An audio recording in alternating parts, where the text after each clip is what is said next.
Is another wonderful Wednesday night sports delight because this is ladies' night. Oh, and shout out to our favorite viewer. Hi, Miss Williams. Miss Williams.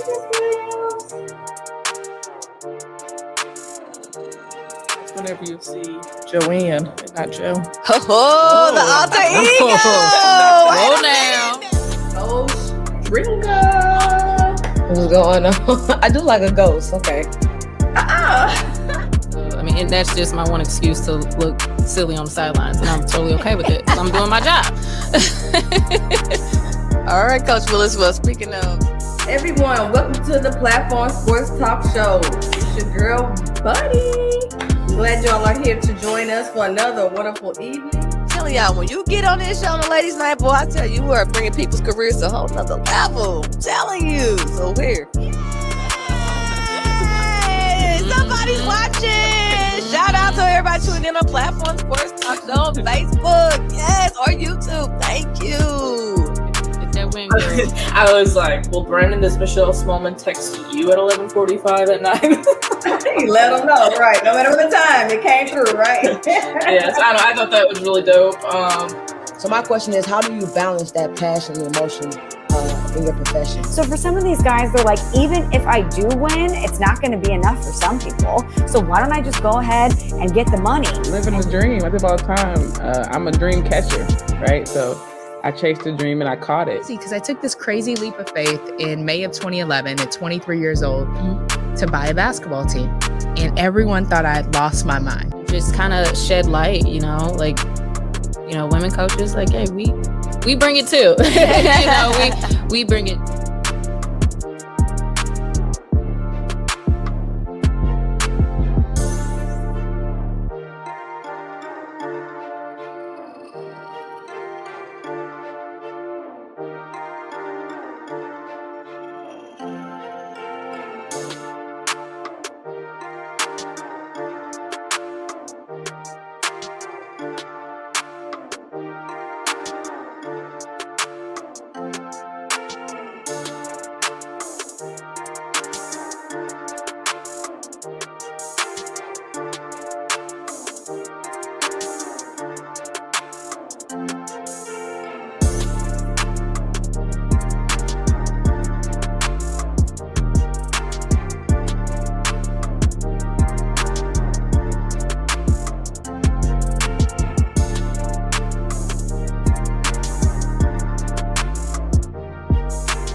Happy Hump Day. It's your girl, Bunny. Welcome to another wonderful Wednesday night sports delight. It is the Platform Sports Talk Show. And if it's the first Wednesday of the month, what does that mean? It's Ladies Night. And I have a bonus lady. Come. Bonus lady is Miss Sasha. Say hi, Miss Sasha. Hi, Miss Sasha. No. Just say hi, girl. Hi, girl. Okay, so ladies' night. It's May. Spring is in the air. There's a lot going on in the sports world. We got plenty of topics we'll talk about. We got a special guest. Make sure for everybody that is streaming now on Facebook, make sure you have all comments. Leave it under the Platform Sports Talk Show page on Facebook. Okay, leave them comments, and if you interact with us, we interact with you.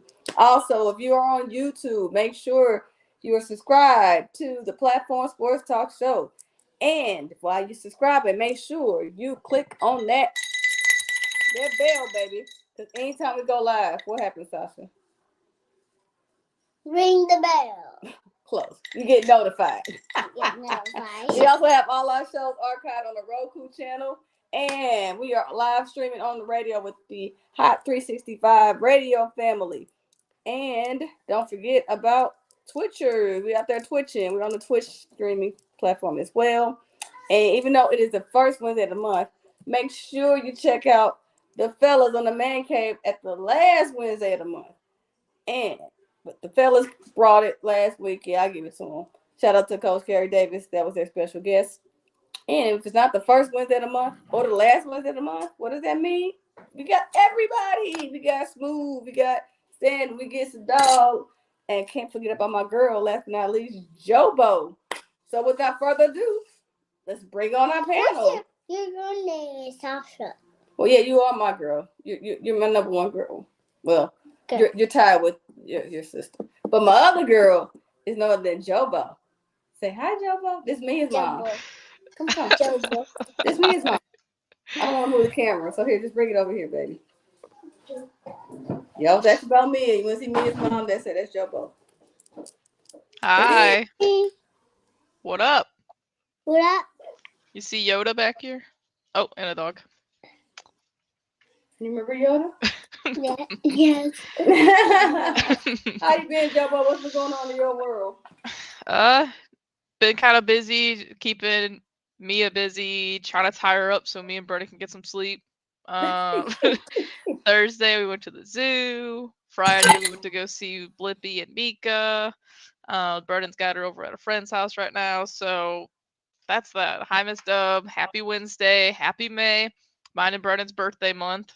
So double whammy. Okay, we got 2 birthdays in the both back-to-back days. Back-to-back days. Bovacanti, that's the last name? Bovacanti household. All right. Yep. So, and it's Cinco de Mayo this weekend, so tequila time. Turn up. I'm all about that. Hey, Miss Williams said hi. So say hi, Miss Williams. Also, we say Miss Dub too. She's virtually. She already, yeah. Let me not over-explain it to her. And next up on our panel, we have the one and only Coach Willis, who is now on the off season of her basketball season at Clayton High School. What's up, Coach Willis? Hey, how's it going? Tasha, say hi, Coach Willis. You say you want to be in the kitchen with me, you got to be part of the action here too. Now. That's my girl. Ooh, bless your heart. Girl, and this is number one. The other one just started learning the word mommy in overdrive this week. I mean, every 5 seconds. I said, oh gosh. It's not coming from her, it's coming from the sister. I said, oh Lord help me. I signed up for this. What can I say? Anyway, Coach, what's been going on in your world? Now you're in the off season. What's on your platter? Well, I coach track too, so it's kind of like track season right now, which is my break from basketball. It's always been that way for me. Hi, Miss Williams. Like even growing up as a kid, like I played basketball when basketball season was over. Like I went into track season for like a little break, so it's a nice little break from basketball. I gotta miss it a little bit. So I'm starting back up on some things here because next month I'll see my high school kids. So just slowly kind of get back in the groove of thing. But like right now, just trying to focus on finishing the track season and as well as finish the school year anticipating that, since I started in a new district this year. So just trying to get to the finish line. That's kind of what's been going on. Just staying busy. I feel like I get up in the morning, I do what I do, come home and repeat the next day. So it's been busy. Has not slowed down. So. Well, have you had a chance to stop at your parents' house to pick up any old jerseys or other paraphernalia lately?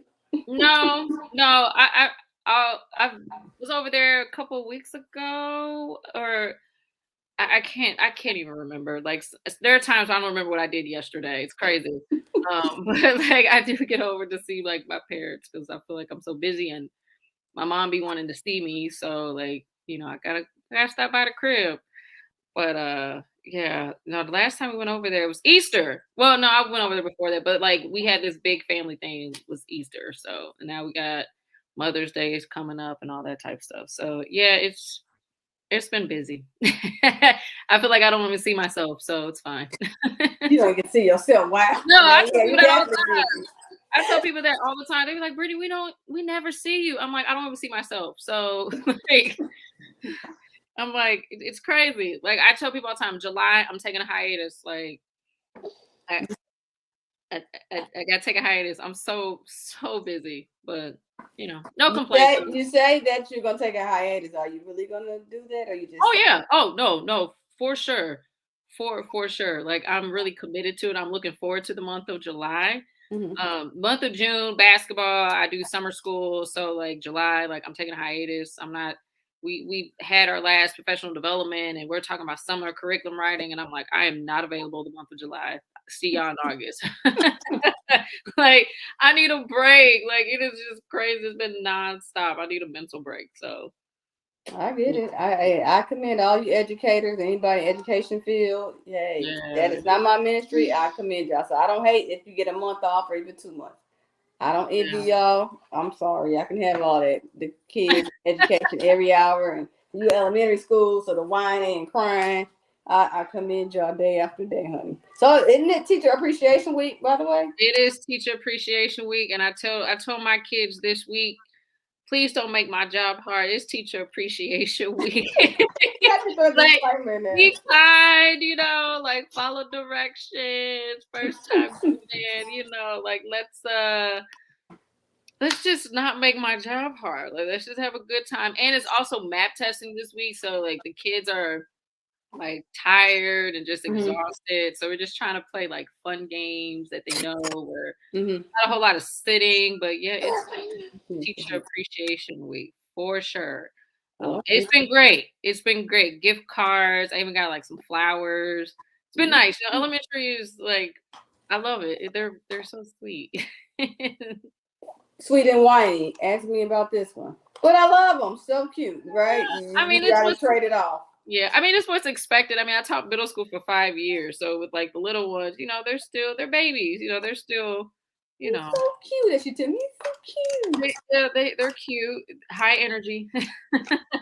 So, learning how to problem solve, all those things. But I mean, it's fun. I mean, and then right being the last month, we got a lot of field trips going on, field days. So it's a lot of like high excitement, and then also like summer's around the corner. So it's just like, all right, kids, we got like 20 days left. Let's keep this in, please. I've still got a job to do. Come on now. I feel you, honey. Well, yeah. Chris is an educator as well. He's been counting down. I think he said they had 19 days. They're gonna wrap up right after Memorial Day holiday. Yeah, they're going to summer school. So I'm like, wow. Yeah, we are too. Our last day is June 1st. So like after Memorial, and the last district I work in, we got out that Friday, the week before Memorial Day. We had like a teacher work day after that. So I'm a little like, nervous that we're going to June 1st because I'm gonna be checked out. Like, all right, go, I'm done. Yeah, especially after field day. I was telling my teaching partner, when I was in elementary, I remember field day was like the very last day of school. Like, nope, it's not. Like, we have 2 days, like one on a Friday, and then if it rains, we have like a backup plan. But I'm just like, we can do it. We got to finish strong. Finish strong, honey. So while you finishing strong, I don't know about you. Jumbo, you have a cup? I'm just curious what's in your cup. Mine is the kitty cup, FYI. So you Got a already know what brewski time it tonight. is. You said what? I got a brewski tonight going with the Michelob Ultra. Cardinals got me drinking though during the week again now. Please so... tell us why they have you drinking. Please enlighten us. We're all here for it. We'll talk about it later. I got too much written down about these damn Cardinals, but it's like I had me drinking. That's all I'm gonna say. It's been brutal out here in the streets with the Cardinals because it's been so bad. So hopefully that turns around tonight with Shohei Unicorn Ohtani on the mound for the Angels. What about you, Brittany? You drinking anything tonight? Just water.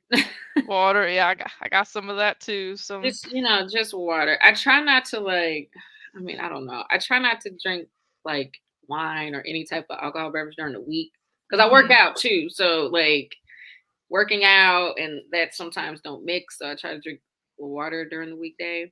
No, don't get me wrong. I would love to have a glass of wine, but I'm really good at staying disciplined. Yeah, I'm away for the weekend. Yeah, I'm going to happy hour, do all that stuff, and then You're so usually healthy. how I am too. It's usually like a gallon of water every day, and it's really weird. I haven't really had any caffeine the last 2 days, which is like I haven't even been like craving it, which is different because I'm like an energy drink and coffee person every day. I'm a coffee drinker. I drink coffee every day. I don't really drink much on the weekend because I get to sleep in, but like I drink coffee all the time. I love the smell of coffee. It's just I'm so opposite. I do not like the smell of coffee. I do not drink coffee, never had it, but will. I'm cool. So to get up in the morning, I just got to do it naturally. So I may move a little slower, get going, but when I start working, no coffee in my cup, I don't drink anything. Eventually may drink water, but coffee, no. Now you said a gallon of water? Heck to the no. My stomach can't even hold half a liter of water at one time. I mean, I wouldn't say I don't know how much water I drink a day, but I would say I drink a lot. So like, yeah, I try to stay hydrated. Go through a lot. I'm going to the bathroom constantly all day long. So yeah, but got to get the high quality H2O. I know. The summertime I can semi do it, but winter definitely no. But even at home, it's hard to do it. Y'all just got to put me on a regimen or make me think I got like a goal in mind or something. I don't know. I drink water, like I said, but just not that much in a day. Yep. So what's in your cup, Miss Willis? Not literally, but what topic got you? Oh, so I feel like I'm still recovering. It's been a crazy last three nights. I went to the Janet Jackson concert on Sunday. Control. Hey. It was, it's one of those things where I can it's one of those things where I can just check off my box list. Like, hey, I've seen Janet Jackson concert. It was great. It was a great experience. I had a good time. I also saw on my friends Instagram stories. I'm like, oh my God, I was there too. Like, I knew there was gonna be a ton of people that I knew there. Like, I even had colleagues that were there I didn't know about. But it was great. I went with my family. It was super fun. Ludacris was great. That was also the first time I saw him in concert. He did an amazing job. We were trying to go to the Janet concert before. It was right when COVID happened, and everything got shut down. So me, my cousins, my family, even my parents went. We were determined to make this happen. So we went on Sunday, and it was great. She did a full-blown 2 hours, and I'm sitting there on a Sunday night, and I'm like, oh my God, I'm normally in bed at this time. I did have extra coffee that day, because then these last 2 days we've had conference for track, so I've had some pretty late nights, but all were worth it. Our boys team, our conference champs, so that was really cool. So these last three nights have been fun, filled with joy and everything. So that's kind of what's been in my cup. And now just getting the kids ready for districts. So then starting next week, the next 3 Saturdays, it's all track. So that's what's been going in my cup, and also trying to finish this 16 days. It is actually concert season, isn't it? I saw a lot of people go to that Janet concert as well, but concert season's here, I think I got 2 to 3 of them already lined up for the summer. Where we going on our concert tour, Miss Jobo? So I'm going to see Metallica at Busch Stadium. So that's gonna be amazing. And then also Joe Bros just announced their concert. Come on now. Jonas Brothers. It's gonna be like my 7th concert of theirs. Wow. So You don't yeah, I'm stand pretty for excited real, about okay. that. I'm mad I Yeah. didn't go to the Lizzo concert. Like, I had elementary students like, Miss Willis, I went to the Lizzo concert. I was like, what? And you know what? I want to. Everyone on social media got at announcers, body shaming, Pat Maroon on the ice, but last night PK Subban body shamed Lizzo on air. Hasn't said it. And I know Lizzo's confident in herself, you know, whatever, but that doesn't give the right to say anything. And he still has not apologized. He still has a job. I feel like there's some people that would have been kicked off the air right then and there. So What did he say? he pretty much said that which team was it? The Toronto Maple Leafs need to pack a Lizzo-sized lunch. Okay. That's low blow. That is. Okay. Like and I've never liked PK Subban, and that just added to it. So he's a douchebag, and he's. Dang. Tell me how you really feel. Yeah, it's like I don't understand it. If other people have said that stuff before and they still have jobs, so.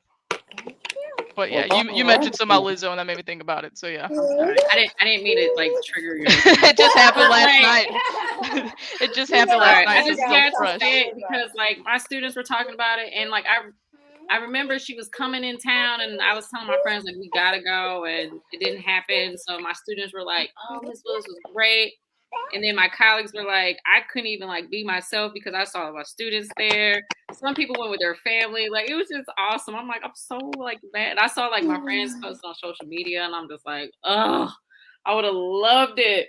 And I just feel like every concert that I've been to here in St. Louis, like it's always a good time. Like St. Louis, we represent when it comes to the concert. We are the show me state for a reason. Mm-hmm. Also, like it's good people watching sometimes with the outfits. It's great. I love it. Fan. I get it. I honestly love certain types of genres of music, but yeah, it's nothing on my concert radar. But I'm a comedy show person, so we've gone to 2 comedy shows in the last 9 months. We saw Kevin Hart for my birthday, and we went to see Dave Chappelle / Chris Rock. So I'm more geeked to go see a comedy show than a regular music concert. And I know it's an unpopular opinion because I'm a Beyonce fan, I'm a Janet Jackson fan, but it ain't like, oh my God, I missed their concert, I'm gonna go crazy. I'm a New Edition fan too. Well, I saw them last year anyway, but it's all good. So, yeah. So, without further ado, though, Miss Willis, let's bring on our special guest. Oh my God, I'm super excited. Like, I don't know where to start. It's crazy. Our guest, this is so crazy. Like, she started as my hairstylist. I want to say, maybe when I was 19 years old, I want to say. I'm 30, but I want to say 19. This is when I met her. It was crazy, like how we met. Like it was like so behind the scenes. Like I can't wait for her to get on the show so we can talk about it. But she is clearly more than a hairstylist to me. Like she's straight family. It's definitely someone who I've always looked up to. I feel like she can do just about anything. I feel like there are times I'm like her biggest hype man. I'm like, Countess, you should do this, you do that. Like she's just so driven. I feel like her and I got to see each other grow.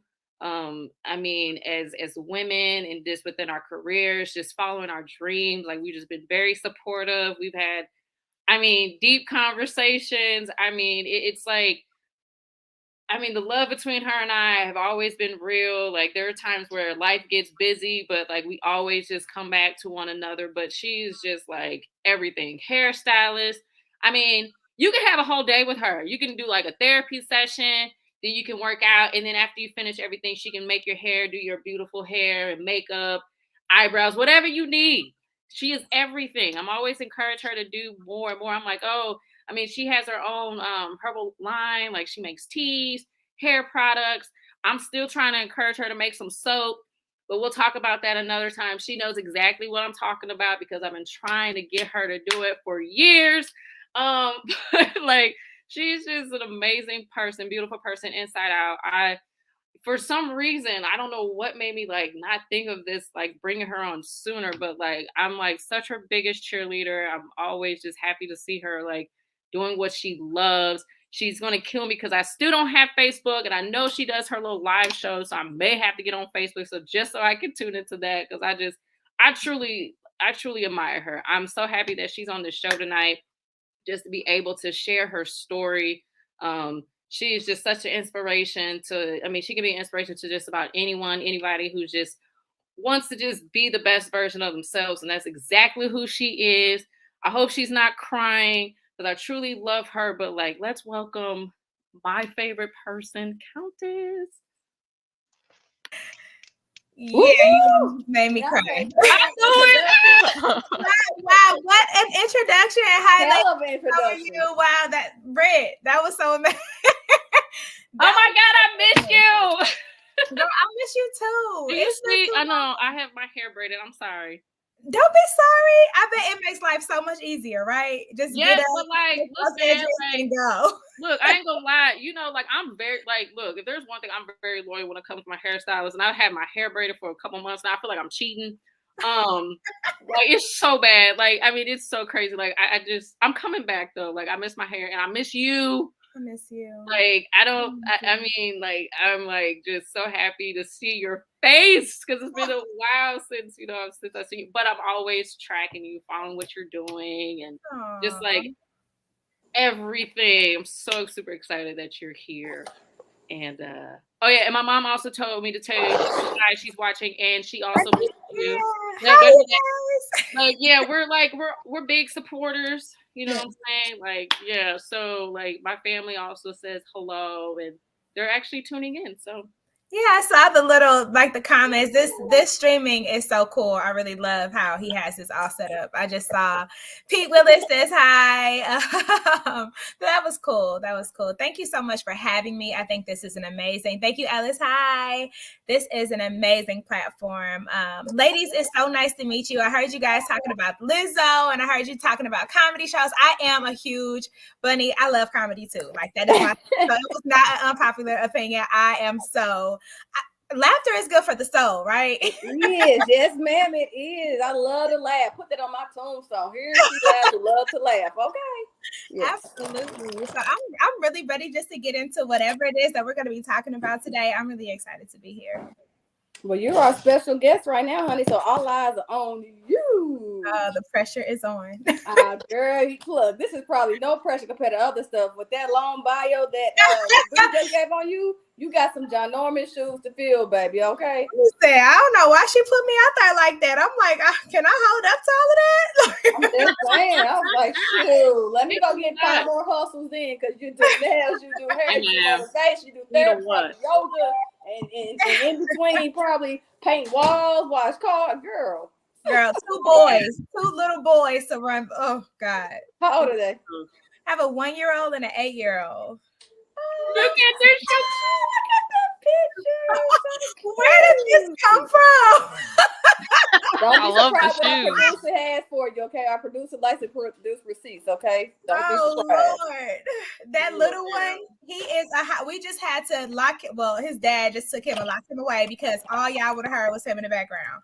Like, it was real bad. It was real bad. You don't hear my background yet. It's about to be coming soon, unfortunately. You have children too? Girl, she's a 1-year-old. Technically, she's 17 months, and then I have a 4-year-old. 4-year-old Sasha was on at the beginning of the show, but here comes the 1-year-old. You spoke her up. So our babies are like, so your baby was born in January? November 23rd. November. Okay. Mm-hmm. I was backwards a little bit. Yeah. So he was December. So we're right. Yeah. The other baby's December. So the running joke is I've had holiday babies. Excuse me. Aww. Yeah. All right. All my pocketbooks, girl. Facts. Real facts. So, honey, we have to talk about how I met Countess. Please. It's like, it is so funny. I know my mom's watching. She's probably going to laugh. I know she's not going to kill me about this. So, my dad wanted to gift my mom something nice for, I think it was Mother's Day. And this was at the time where Countess was working at this beauty salon. And they gave her like, it was like a massage, like manicure, pedicure, and getting her hair done. Well, my mom is very picky when it comes to her hair.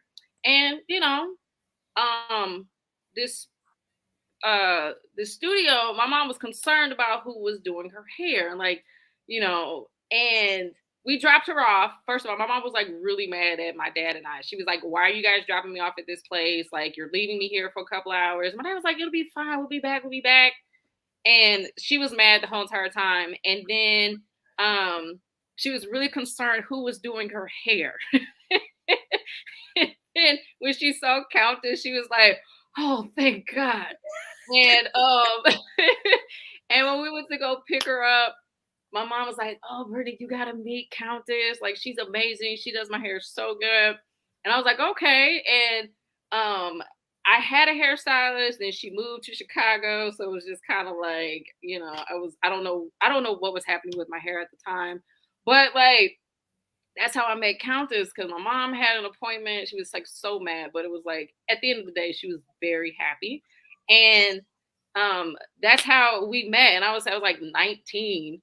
And like ever since then, she's like been doing my hair. I remember I got my eyebrows waxed for the first time with her, and I was like freaking out. Like, we've tried everything with my hair. I would say like I've done a lot more. Like, I never anticipated getting like sew-in. So we like try like pretty much everything with my hair. We highlighted it, we cut it, everything. But like, it's just so funny, like how we met, and like we've known each other for this long. It was like all because my dad wanted to, you know, we got my mom a little gift, and she freaked out, and then she met Countess, and I met her. Then at one point I was seeing her every 2 weeks, which I really because every 2 weeks I didn't have to do my hair. No, but like that's how we met, and like we've been in touch ever since then. So like I've seen her go through her pregnancies, everything. The bump. Terry kicked me one time. I won't forget that. From inside the belly. Inside the belly. Mm-hmm. You're trying to tell you so you're getting your attention, like, hey, I'm here. I know you mom used to be there, but I'm here too. That's what you're telling you. Yeah, I'm joining the party. Listen, I'll never forget that either. Your mother, I could feel the nerves coming off of her, right? But then as we got into it, she just calmed down and was at peace. And she just kept talking about how amazing you were, and you were going to college, and you're a basketball superstar. And she was just such a proud mommy, and it just reminded me of my mom. And I just was like, oh, I want you to be my mom too. And then I met you, and then you know the salon served wine, and I was like, when you turn 21, I'm going to get you all the wine you want. Mm-hmm. And on her 21st, I think she came in, and we just had like a girl's day. You know, I think it was amazing. And like you said, we've grown together for sure. I mean, you're 30. Like, oh my God. Yeah. Well, I can definitely tell you guys have a great bond, great friendship. It was not by mistake that your paths crossed, all because of Coach Willis's mom. But it's wonderful. I'm feeling your energy, and so I got different. Well, I'm sorry, we had different questions, and we can't wait to hear your story. So I'm gonna kick it off with what we always do on a platform sports talk show. Well, first of all, for everybody that's streaming, make sure if you're on Facebook, leave all the comments under the Platform Sports Talk Show page. Please, please, please, please leave all comments under there, because when you interact with us, we interact with you. So, Miss Danielle, when did you first fall in love with sports? You know, I had no idea. So I had told Smoooth, I was like, I don't know much about sports. Don't beat me up. Like, it's just track and field. You know what I'm saying? And boxing. Track and field and boxing, I'm just all about that. Anything else, I'm kind of like, what's happening? I'm just going to be honest with you. But track and field, like, really, really stole my heart. So I remember being in, like, the 7th or 8th grade, right? And I went to Berkeley. And at the time, like, Berkeley Middle nor High had their own track. So we were like practicing at McClure High School. And like the 3 most popular girls we were running 100-meter dash. Let me start there. And the 3 most popular girls were believed to win 1st, 2nd, and 3rd place, right? And I just happened to be in the same heat as them. So I'm like, okay, well, let me just grab a lane and just run. And I beat all their ass. All right then. Yes. Okay. That was just it became my heart. You know, I had no idea I had that talent. And yeah, like that just, and it just carried on until I graduated. And I got into some other things, more so entertainment, acting and stuff like that, which I actually got scouted on the track, which is crazy. But yeah, I fell in love with track and field. I ran the open 1, open 2, 4x1, and 4x2. I originally, though, before my coach, like really, because I didn't know anything about it. You know, I was just running. My coach, I wanted to long jump. So I did long jump for like a little bit. He was like, nah, I need you on this relay, B. He's like, you finna get on this relay. And fell in love with the relays for sure. I started off as the first leg and then moved to second leg. I was like a freshman on varsity at the time. So like our fastest girl definitely anchored it. She was like a junior and senior at the time. But yeah, I think that was it. That was being in 7th grade. And then the coach from Berkeley High was like, oh, you're coming to Berkeley. And I'm like, no, I'm not. He went up to my mom, because we were in middle school at the time. He went up to my mom and he was like, she's coming to Berkeley. But we lived borderline Berkeley and Rittner. I was actually closer to Rittner High School. So we had no idea that I was going to, you know, like this, how the city lines work. So we thought I was going to Berkeley because I was her first child to go to high school in that area. I'm from California. So it was just like, nah, she not. But Coach Staggs, like, if you know track and field, you probably know Coach Rod Staggs. He was like so adamant to get me at Berkeley. And we had no idea that that's where I had to go anyway because of the city line. But like when he left and coached at Lindenwood at the time, like I cried. We're still in touch. Like I shot him the link to the podcast and everything. Like that is always going to be like a second dad to me. But yeah, I fell in love on the track. Well, you said a couple of things. Definitely gonna come back to how you got to acting by way of the track field. That's interesting. And secondly, hey man, I'm from the city, so I went to St. Louis Public Schools, Metro High School. But every blue moon, you know, sometimes we had the track meets in the city. Sometimes we'll go to another county school. Not too often, but I know one meet. Y'all weren't there. Berkeley wasn't there, but Lincoln High School at the time, when they were open, when they came to one of our St. Louis Public Schools meetings, they shut us down, right? So now let's go on Berkeley, because again, for the county school, everybody know who's gonna sit down on track and field is Berkeley. I mean, y'all kick asses left and right. You still see the sign on the highway, Pamela in 170 about that state meet, that championship team. But everybody knows Berkeley. Nothing else, they killing on track and field, baby. So it worked out for you that you had to go there anyway. But I see why I recruit you. But boy, y'all kick some asses, man. Berkeley, Lincoln, woo!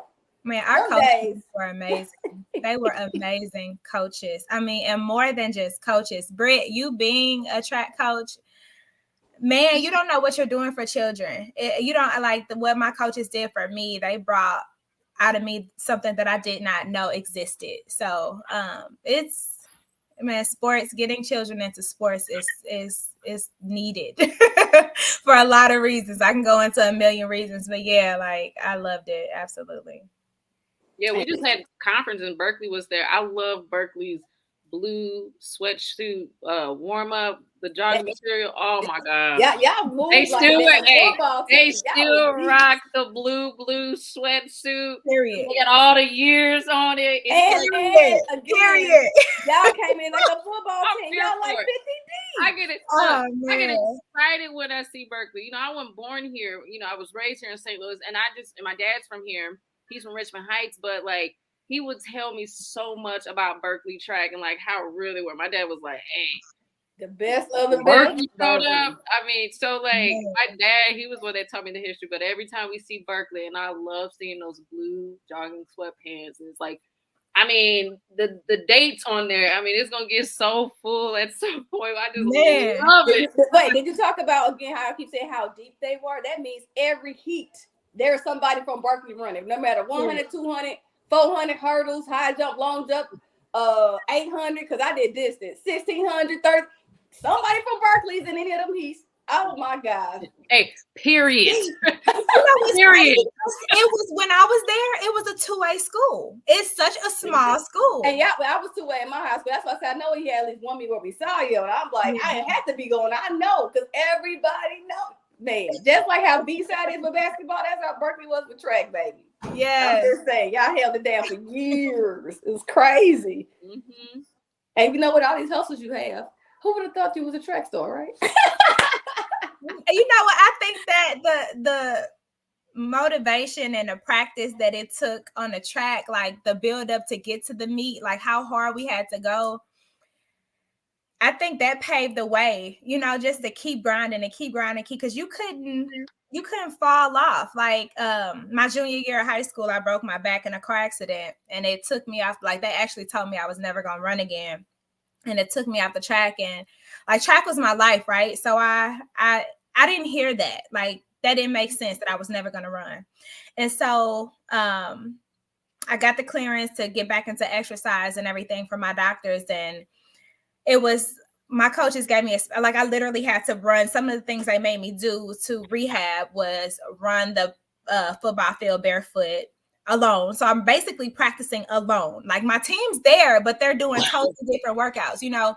And then the majority of the time I'm in the pool by myself, pool workouts, and it was hard because I love my team. Like I was captain, and I just miss everything about it. Hell, I miss the ice baths. Like it's crazy, but everything about it, like when it's taken away from you, you don't know how much you really, really miss it. But I'm saying this to say, like the hustle that I had to do to get myself back to where I was before the injury, man, like, and I ended up making it to state that year. I couldn't do my open events though, because they didn't want too much pressure on my back coming out the blocks, but we still qualified for state, and I won 4x1 and 4x2. And so to still be able to run that and be that and go to state, make it to state, I don't remember exactly where we placed that state, at that time, but to do that off the injury after being told that, I think that really just kind of set the tone for my life to just keep going no matter what. And I just feel like I can't leave this earth without doing everything that I ever wanted to do. And so that's kind of where it comes from. Like, I feel like I'll come back and then I have to do this if I don't try that. Like I gotta try it all, I feel incomplete. Interesting. Oh, I'm gonna ask you a little curveball question. Jobo, you could chime in. So we had what guest was that you all a few months ago who's never been to a hockey game? Was that you, Coach Willis? Or somebody else? Never been to a hockey game? Coach Stringer, I don't think ever Coach been. Stringer hasn't. Okay, so that's a goal. Try to get her to a hockey game. So what about you? Have you been to St. Louis Blues hockey game? I have. I've been to one. My husband gets lucky. He gets tickets to like the hockey and the Cardinals game. So I got to go to one, but if they want fighting, I wasn't interested. That's a lot of people only like it for the fights these days. Back in the day, though, back in the 90s and the 80s and stuff, like there was brawls every night, goalies going at it, everything. Man. Okay, well then, you good. Okay, so we don't have to worry about that on your bucket list. But listen, we can go together. Let's go. I'm down for it. Jobo, you gotta set it up. You are Blues, all Blues person. Come on. I gotta set it up. Tell Smoooth to get on it. Tell them this is no, seriously though, this is sidebar. I do feel like we need to have a platform like night at Busch Stadium or something in a suite. Ooh. I feel like that'd be dope. But continue on. We should all go to a Blues game. That'd be fun. Yes. I'm liking these ideas. Yes. So since there's no fighting, you're really not engaged in the Blues. Now the MLS team is here in St. Louis. Have you gone to a soccer game yet, or even been outside the city park? Now you pushing it. Now you pushing it. I thought you were gonna surprise us, y'all. I know she's gonna be like, of course. But I'm willing to go and but soccer. No, sis. The atmosphere there, I haven't been to a game yet, but the atmosphere is insane. You can feel it through the TV, and I'm pretty positive my daughter is wanting to play soccer now. She's almost 2.5, but we just bought her a soccer net and a soccer ball, and I think it's because we've been watching the City SC. So might have a little soccer player on her hands. Who knows? That's different for us. That's so cute. You know, my son did say he wanted to do it, but I hope he don't watch this. But he is not a sports kid, and it breaks my heart. He's so. Oh my God, she whispered it. He is so a computer kid. Coach Staggs is actually watching. He just texted me. Shout out to Coach Staggs. He was my high school track coach that I was talking to you guys about. He's like, I'm watching it. Heart emoji, heart emoji. He's like, well, I think Staggs probably almost pushing 80 years old now. Wow, really? Oh yeah, that tells my age a little bit. No, he an OG of the track. Coaching track coach. So okay. Yeah, well, he's retired now for sure. But still, if you got a name like that and all those championships Berkeley was winning, then trust me, his name is gold, probably like how Irons is on the basketball side. So that's awesome. Yep. Okay. Now, before I forget, that story you mentioned about on the track field, as far as you end up getting discovered to do acting, how did that come to be? It was modeling, actually. So there was I think she went to Gateway, and that she was a part of the Blues. She ran for the Blues summer track, and I guess maybe U City. I don't know. But her brother was a fashion major at Lindenwood, and he was doing like major things in St. Louis on a fashion scene. And she just saw me, and she was like, "Hey, you should come and do this fashion show for my brother." And I'm like, here again, I'm like, like what? Like, okay, let me just try it, just see what happens. And that one fashion show really went from like him taking me on as his model to almost every designer in that show wanted me to do the next show. And that just kind of picked up. And that, once you kind of do that, you want to get into acting, and, and it just kind of snowballed into, just being in entertainment. I know it's crazy, but I started off rapping. When I was like 13 or 14. Do tell, please. We had a group called the Schoolgirls. We were like really just speaking abstinence. We were young rappers. We had a song with Jaquan at the time, right before Tipsy launched. And I don't know. Who are you? What the heck's going on? I don't want it's God's grace. I keep looking back at this little bio we have, and then you're over here saying you rap with Jake. I did. We had a song called Can't Do That, and we actually performed it at like this Pepsi seminar for young kids, and it was just about abstinence. And yeah, it was literally my life in high school was wake up, go to school, go to track practice, go to the studio, stay in the studio, repeat it all over again, weekends with shows. Is Staggs still around? He's on here. I don't know if he know. I'm looking at Pete Willis' comment. He is still. Well, I don't know if he's coaching. I know he's living in Wyoming now. He hunts and bike rides all the time. When we talk, that's what he's talking to me about. But yeah, I mean, it just doing everything that I can in this lifetime. We only have one. But right now I am focused a little bit more in the direction of building my herbal business and just wholeness coaching, bringing people to the healthier lifestyle. The Black community has a really hard time trying to be healthy and exercise and eat right and just have the confidence to release and talk about what's bothering them, to get it out instead of just holding all the trauma in. So that's where I am now. That's what I've grown into. That was just, I feel like I probably got about 5 or 7 years. Oh yeah. So, it's just, it was just a part of my past life. Wait, you said 5 to 7 years. My God. The producer Fred got it all. I was literally like 17, 18 here. Oh my goodness. Oh snap. Now you said you got 5 or 7 years on us. How old do you think we are? Well, I know Britt's 30, right? So that means y'all probably around that. Well, no, not just maybe 4 or 5 years. A lot of compliment. You all look super, super young. So whatever you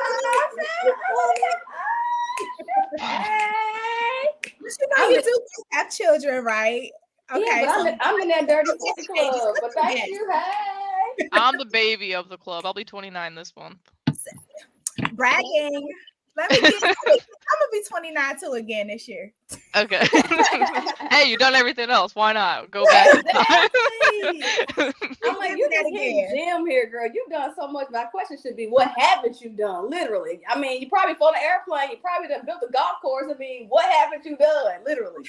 Bunny, I told you I'm waiting for her to make some soap. She's going to write a book. I'm pretty sure she'll write a book. And we also talked about a cookbook. Remember we talked about that? We talked about a cookbook. I might have you on the soap bee, but I'm not writing a cookbook.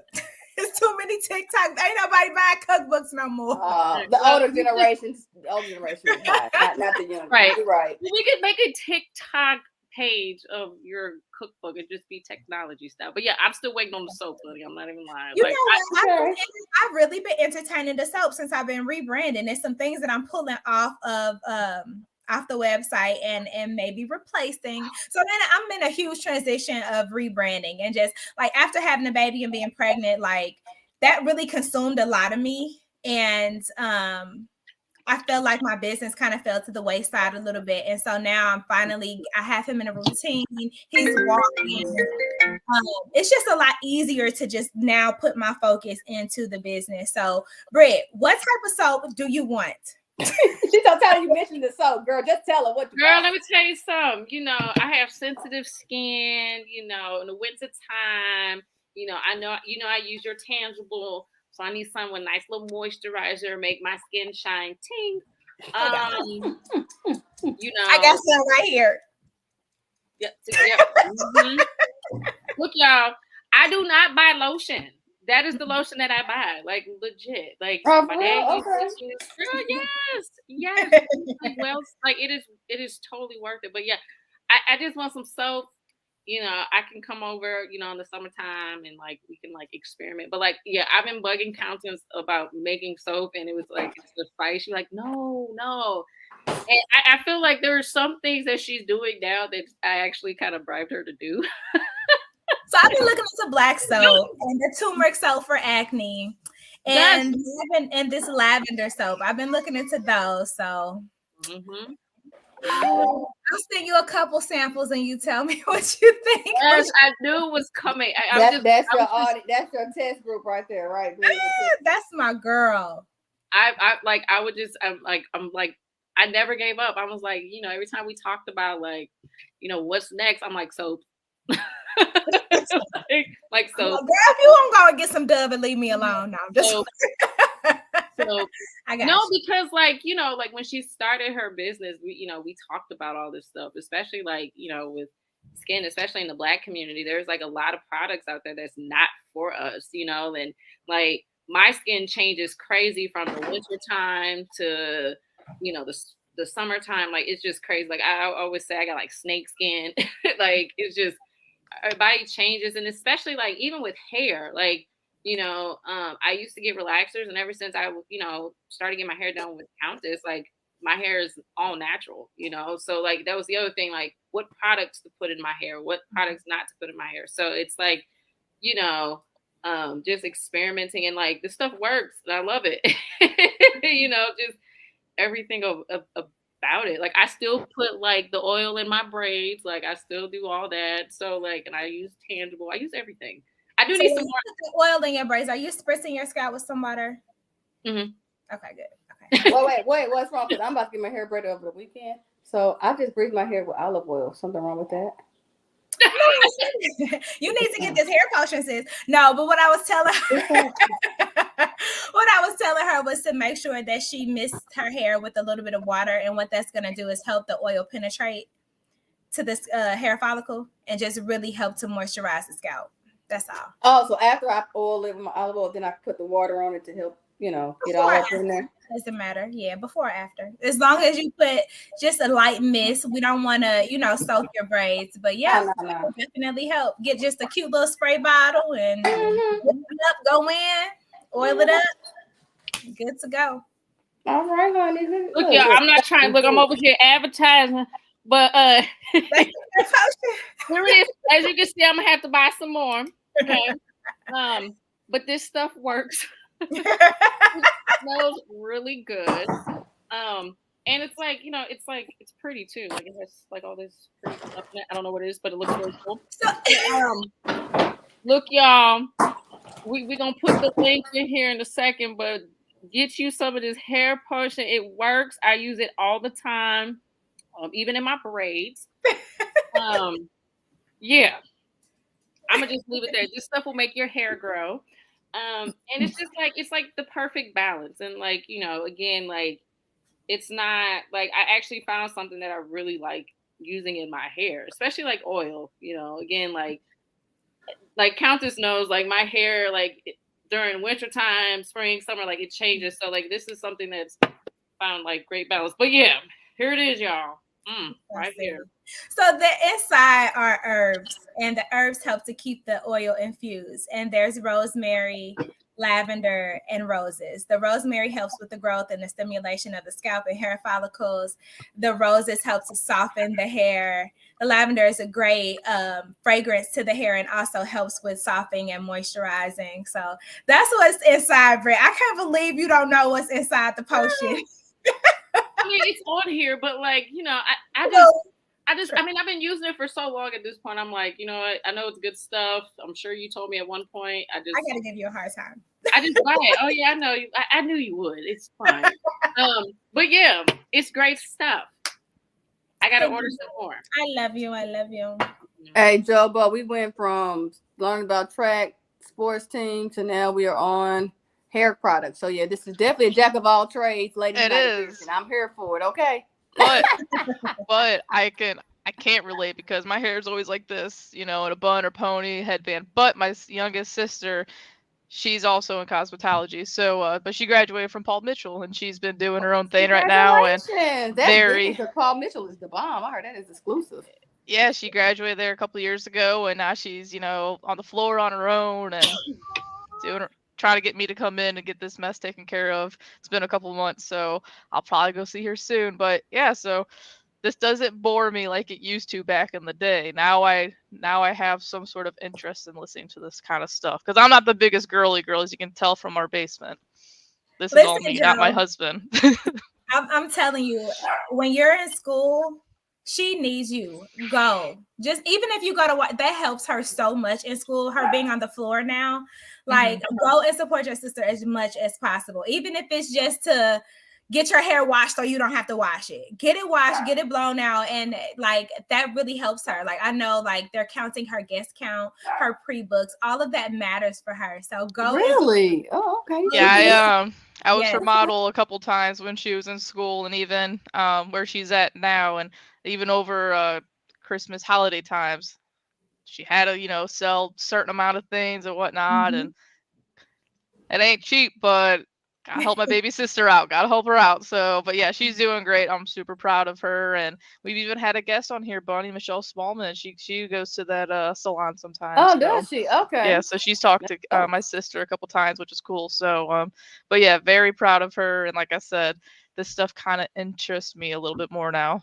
because back never used to, but now I'm like, okay, this is maybe something I can tell my sister later on. You know what's gonna happen? Your daughter's gonna be a girly girl. That's about to say. No, I was gonna say that. It's already happening. She's been into Beauty and the Beast, and she loves Belle. So now she's got the dress, the heels, the little wand, the crown, and she hates having her hair put up. I'm always trying to do new things with her hair, but she hates it. But yeah, she's so far though. I've gotten lucky. She's a girly girl. But she does have some of me in there. She likes playing outside. And like I said earlier, I'm not a soccer person. I played softball and I love baseball, but she loves soccer. We try to get her in on the baseball. And I don't know. So far, I've got lucky. She loves superheroes like I do. She knows all the, Flash runs fast and Wonder Woman. And so I got her. She's good right now. She's good. Aww. Makes me happy. That's awesome. So Miss Countess, I'm going from Danielle to Countess. I'm just going back and forth today. Well, my first name is Countess. Danielle is just my middle name. So whatever. Girl, see, that was your last name. Girl. I mean, I don't put anything past it. People's last names, could be, first name, last name is common now. So, okay, well, Miss Countess Danielle. I'm just put it all together. So we know about how your first love was in track and field. We know about you kicking asses on the track and field for Berkeley. So after your high school years, what hustle did you get into, or what was your next journey? It went straight into the modeling and acting. It was entertainment, full steam ahead. Like, I had so much trouble because the pictures that he actually showed, I was probably like 17, 18 on there, right? I could tell, especially in front of that Escalade, baby. I said, "Oh, that reminds me of my college years, baby." Woo, that Ludacris. When Coach Willis, you talk about the Janet Jackson, Ludacris was a special guest. I said, "Girl, automatically went to college years," because that's when Fantasy came out, and then Ludacris just had all them hits and all them parties and all them crop top and short outfit. Man, memories. That's all I'm gonna say. Memories. Sitting out in those streets, going kicking party club. Woo. Anyway, so yes, those are the days. Reminiscing on those days are everything. But yeah, just heavy into really at that time, just living out my dream in entertainment. Did a couple movies. My first movie I got to see, well, not my first one, but one of the last ones that I did, actually. It was called Eyes Don't Lie. And this particular movie, I was able to, I wasn't as typecast. And when I mean typecast, they typically pick you based, I was always a wife, I was a girlfriend or whatever. But this one, I got to be stripped of the makeup. I had to cry. I was a victim of Stockholm syndrome. So I was locked in this basement and just basically abused, and that role for me was everything. And this particular film made it, and we viewed it in Paramount Studios in Hollywood, California. And that for me was just like everything. So I think just going there, and then, I started having children, and I ended up being a stay-at-home mom. So I think that's what kind of slowed everything down. And I went from that to personal training. So I've been certified trainer with NASM for 4 years.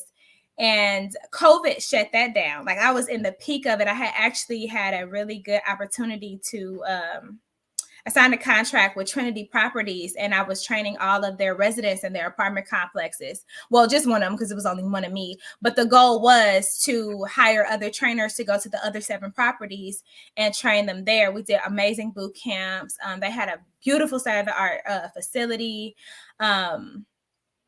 And then COVID happened, right? And then I can't touch people. So I can't have my hair clients. I can't have my personal training clients. I'm a people person, so that just really, like, I just kind of sat in meditation and said, well, God, like, what do I do? I don't know how not to be out in the world.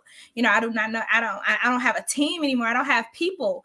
And so he was just like, well, just do what you've been giving away. When Brittany would come and get her hair done, or my personal training clients would come, I would just give them the different tea blends that I would make. And so I got into herbal tea just because a lot of the times I would go to the doctor and they would misdiagnose me with things and give me medications. I remember one time a doctor gave me Flonase for allergies, and the Flonase just made my nose just bleed, and it did nothing for my allergies. So I'm like, I have to figure some stuff out on my own, right? And so I just I have so many herb books, and I just started studying herbs, and I just started, taking them for myself and giving them to my family. And I was sitting on this gift. I was sitting on these mason jars full of herbs, and that's what the pandemic told me to do. So that's how the herbal business kind of was launched, because I wasn't gonna just not do anything, because I don't know how not to do anything.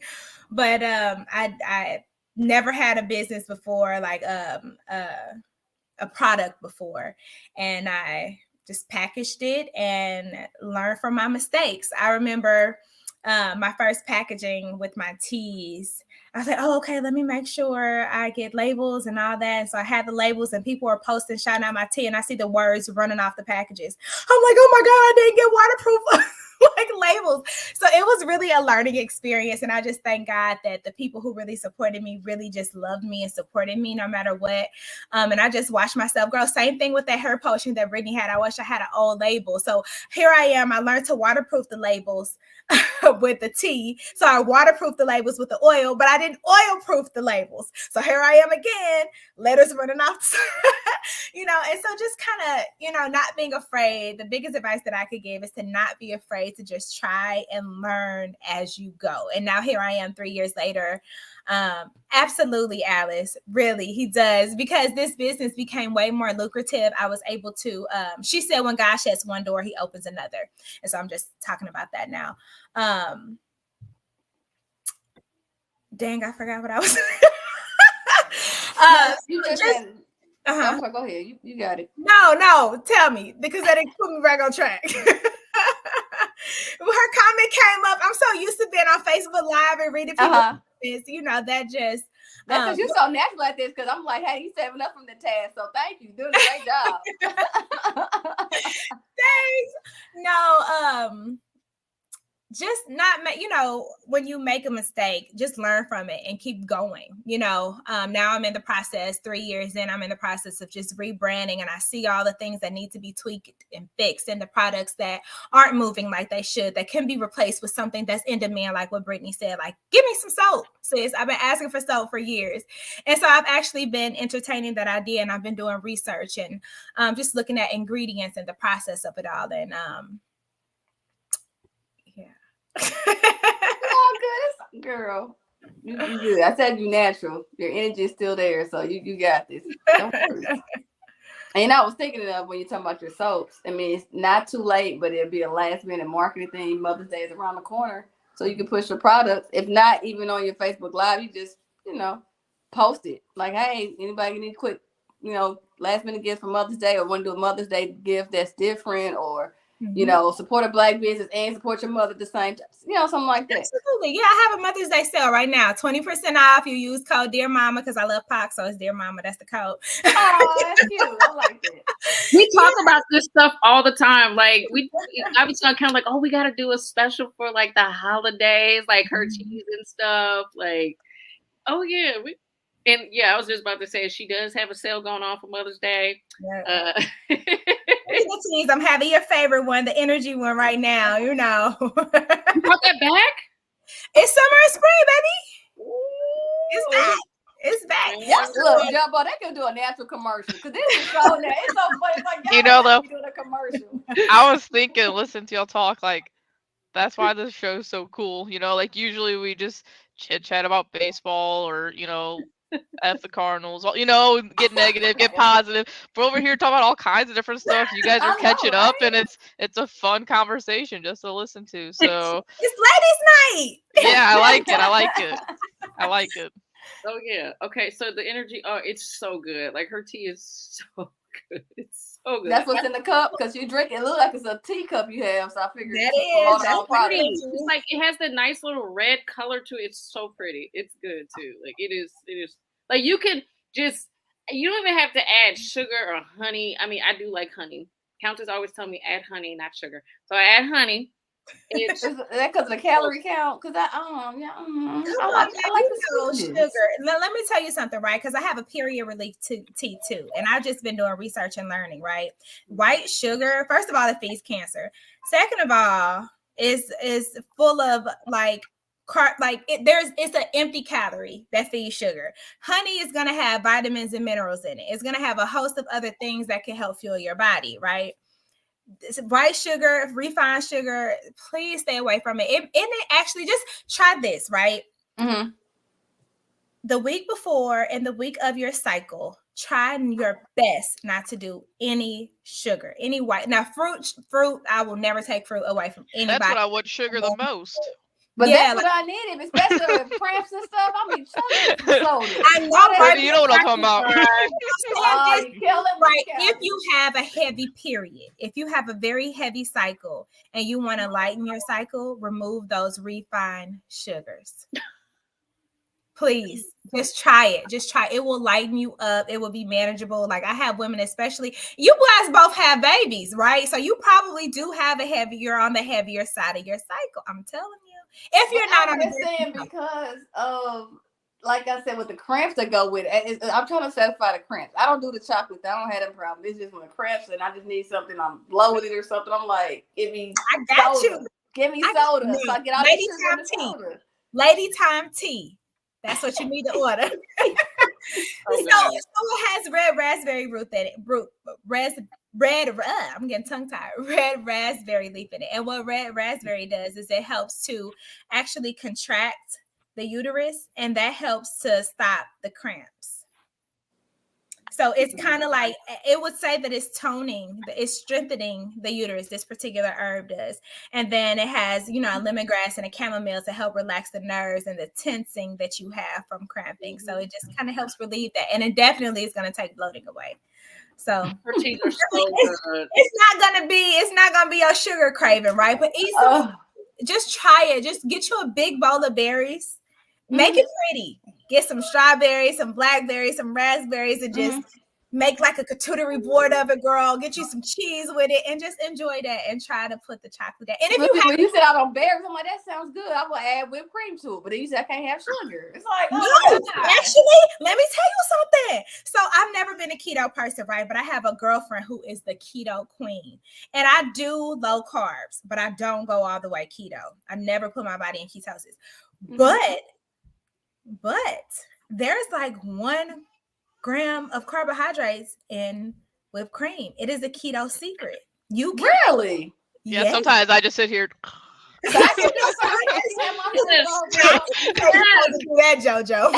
I'm telling you, though, like, because sometimes I'll try to be like, go extra and It's little so snack at night, you know, do that or put some on a spoon if I want to be a little more ladylike, and and you know, just do it with a spoon. Mia likes it, the hubby likes it. Oh my God. That's right. Really? That is so funny. Oh, Fred. That is so funny. You still have the what tea was it? The sleep one, the sleep time tea. What was it? Insomnia tea or something? Anxiety. There was the stress time tea. That was good. That's all the same.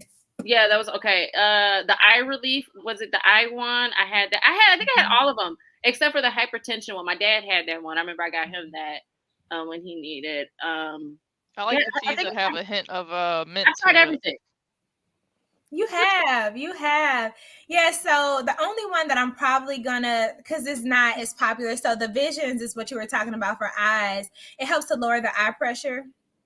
I told you I've had bad experiences with doctors. They tried to tell me I had glaucoma one day. I freaked out, started investigating different teas and to bring down my eye pressure because basically I have thick corneas. A lot of Black people have thick corneas. That means you're going to run high on an eye pressure test. And never knew that. Yeah. So, girl, I need to order me some Vision tea. You know, I got like I still have some, but that is going to be one of the teas that I'm going to fade off. But you can make me some on the side. I have special orders. So for special orders, like I do, teas for pregnant women that want to increase their milk supply. I have a fibroid specialty that helps to shrink fibroids. I needed that 10 years ago. Then you got them removed. Yes, it worked though. Yeah. It did. I'm not, and then my periods actually got better because of it. Girl, again, where was you 20 years ago? For the other thing? It's gonna be a sis on here that's gonna hear this. You know. Okay, I'm here for it. Yeah, somebody gonna hear your jewels out here and be like, oh, probably what she's talking about. You right. I got excited though about the fruit bowl. I can add whipped cream and actually cutting out the sugar. I'm not gonna lie. I went to the grocery store after school today because we gave our kids a day off, and I bought some strawberries and some whipped cream. Hello. And just sit back and enjoy that. That is, I'm sorry, but that's a part of self-love for me. Mm-hmm. Just having something, and then y'all had. You said a week before this cycle to do it, or try your best to stop. Now, I'm not saying go and eat a whole thing of whipped cream. Now, come on now, make sure. No, I know the fruit. No, that's the fruit part. That's me. That's me. I'll give you a hard time. Okay. Yeah. If you want to try, yes, to lighten your cycle a little bit, reducing your sugar intake before and the week that you're on your cycle will help tremendously. I mean, listen, even give yourself like a test. This is how I tested the theory, right? So I did it for like 4 weeks, and then I ate heavy sugar, and then it just kind of just came back. And then I was like, well, dang, like, okay. And so I ate a meal with higher refined sugars, like white rice or bread, like, anything that's going to break down in the body as glucose, which is sugar, it's pretty much going to affect you the same way. And so I did that. And then I don't want to get too graphic about the cycle, but you can see and feel the heaviness, right? And then I cut it out for dinner. And then it just lightened up. Like, it's really what we're eating and putting in our bodies has a huge effect on how your body is going to operate on down to your cycle. A huge effect. Like, it's crazy. You'll see it. Just play with it. No sugar, and then just see how it changes and the amount of you're releasing. Baby steps. Absolutely. Okay. Absolutely. One little nugget at a time. Thank you, Miss Willis. I see you on here, girl. I miss you in my chair. You need to come on back. Not a shameless plug. She said, "No, you better come on. I'm talking about Brittany, mommy. That's I know. You ain't shameless plug. You like, oh, come on back. Where you been? That's my tap. Where are we? So, girl, you like your whole, like I said, biography. I'm sitting there like trying to compartmentalize all this. So it's so amazing. It's wonderful. Oh, where's this picture from? Please tell us about this. That was actually the induction for the Track and Field Hall of Fame in 2019, I believe. Yeah, 2019. Oh, okay. Did you get to catch up with other track and field people that was on your team? Did y'all have like a little mini reunion around that? Oh, girl, it was awesome. So Coach Staggs put it all together. He put us, we stayed in a hotel. This was in Springfield, and it was like a huge banquet. And so we were sitting at dinner. They chose myself and maybe two, I think Mike Rogers, he's actually an Olympic runner right now from Berkeley. So him, myself, and his sisters, we all represented the school and did like videos talking about our experiences with the coaches. And we brought all our medals and, just to highlight the school, and they played the video at the Hall of Fame induction, and it was a nice dinner, and we got to sit with our teammates, and they gave us these cute plaques, and it was just a really amazing weekend. It was a weekend that we kind of spent there. I'm trying to think what else happened. I feel like, we actually got to tour the Hall of Fame. So we got to see like all the baseball, like anybody who was in the Hall of Fame, like you got to see their autographs, their pictures, the cards, whatever it was, and like to tour the Hall of Fame. It's in Springfield, Missouri. I cannot tell you exactly like the name of where they have it at. I do not remember, but that was like the first day, and then the second day was the banquet dinner where they brought us all on stage, gave us our plaques, recognized us for what we did, what we ran. It was great. It was so much fun, and it was actually on my mother passed away. It'll be 10 years this year, and so the induction was actually on her birthday. And Coach Staggs and my mom, oh my God, they used to fight like dogs. Really? Yes, my mom was a cigarette smoker. God bless her. And anytime Coach Staggs saw her with a cigarette, he'd smack it out her hand. He was the only man in the whole wide world that could do that to her because she could kill anybody else. But yeah, and it was January 27, 2019, and it was a moment I'll never forget for sure. Well, congratulations to that. That's awesome. That's big. And while you were down there getting inducted to the Hall of Fame, were any notable names or people that were already inducted that stuck out to you or that you looked up to? Just my people. I don't know if you remember Pretty Willie, P-Dub. Oh yeah, P-Dub. Mm-hmm. P-Dub was there. He was there representing Berkeley. Like I said, Mike Rogers, he's maybe still in the Olympics, but I actually, when I was a freshman, he was a senior graduating, and I got to practice with him, and his sisters actually came in. I was a senior, they were freshmen. Ashley and Alicia Urshery, I mean, they are track stars. They're both coaches at colleges now. Track and field is their family. Like, I'm still really cool with his dad. Like, every couple years, I'll go up to the track and I tell the kids, like, hey, if you beat me, I give you $20. If I beat you, I just get bragging rights. I'll go back up to my high school and just kind of play with the kids like that. Just because I love it. Track will always be my thing in my heart. I still have spikes. Like, do you still have any state records, or at least records at Berkeley that haven't been broken? Probably our relays, not open. By the time I hit my peak was when I had my accident and I got taken out of my open events. Yeah, so I did not set any records, me personally, but I know for a fact that our 4x1 and 4x2 did. Don't ask me when though. It's on the hoodie. Come on. It's on the hoodie. I think Smoooth is gonna bring the receipts on this. He gonna have one picture, y'all. You know what? He might have us standing on the podium at state. If you could find it. It's probably an old post, but I'm listening because I was a freshman at the time, so everybody got that game face on, and I'm all like I'm happy to be here. Like, you can point me out by how excited I am. Oh, you should have told me, Smoooth. I could have got you some. Oh man, I'm sorry. We'll do it. We'll do it one day. We'll do it next time. I saw him pop up and say I tried to find some track photos. That's okay, because this is not gonna be your last time here. You're gonna come back, so don't worry. We'll be ready next time. So, before we segue to our other sports topics, what is? I know. Hold on. I told you she was gonna be busy coming down here. It's my 1-year-old. Before we get into the soaps and all that you've talked about, your next adventures and herbs, what else is in store that we haven't talked about? Or what else do you think you want to do you haven't tried yet? Right now, I'm really building the wholeness coaching. The podcast that I have is pretty new. And it's really showcasing St. Louis talent. I don't care what you do. Like, if I feel like you need to be recognized, come on the show. Let's talk about it. So my first show, we had a doula. A lot of Black women are losing their lives giving birth. So she advocates safe and healthy births for all women.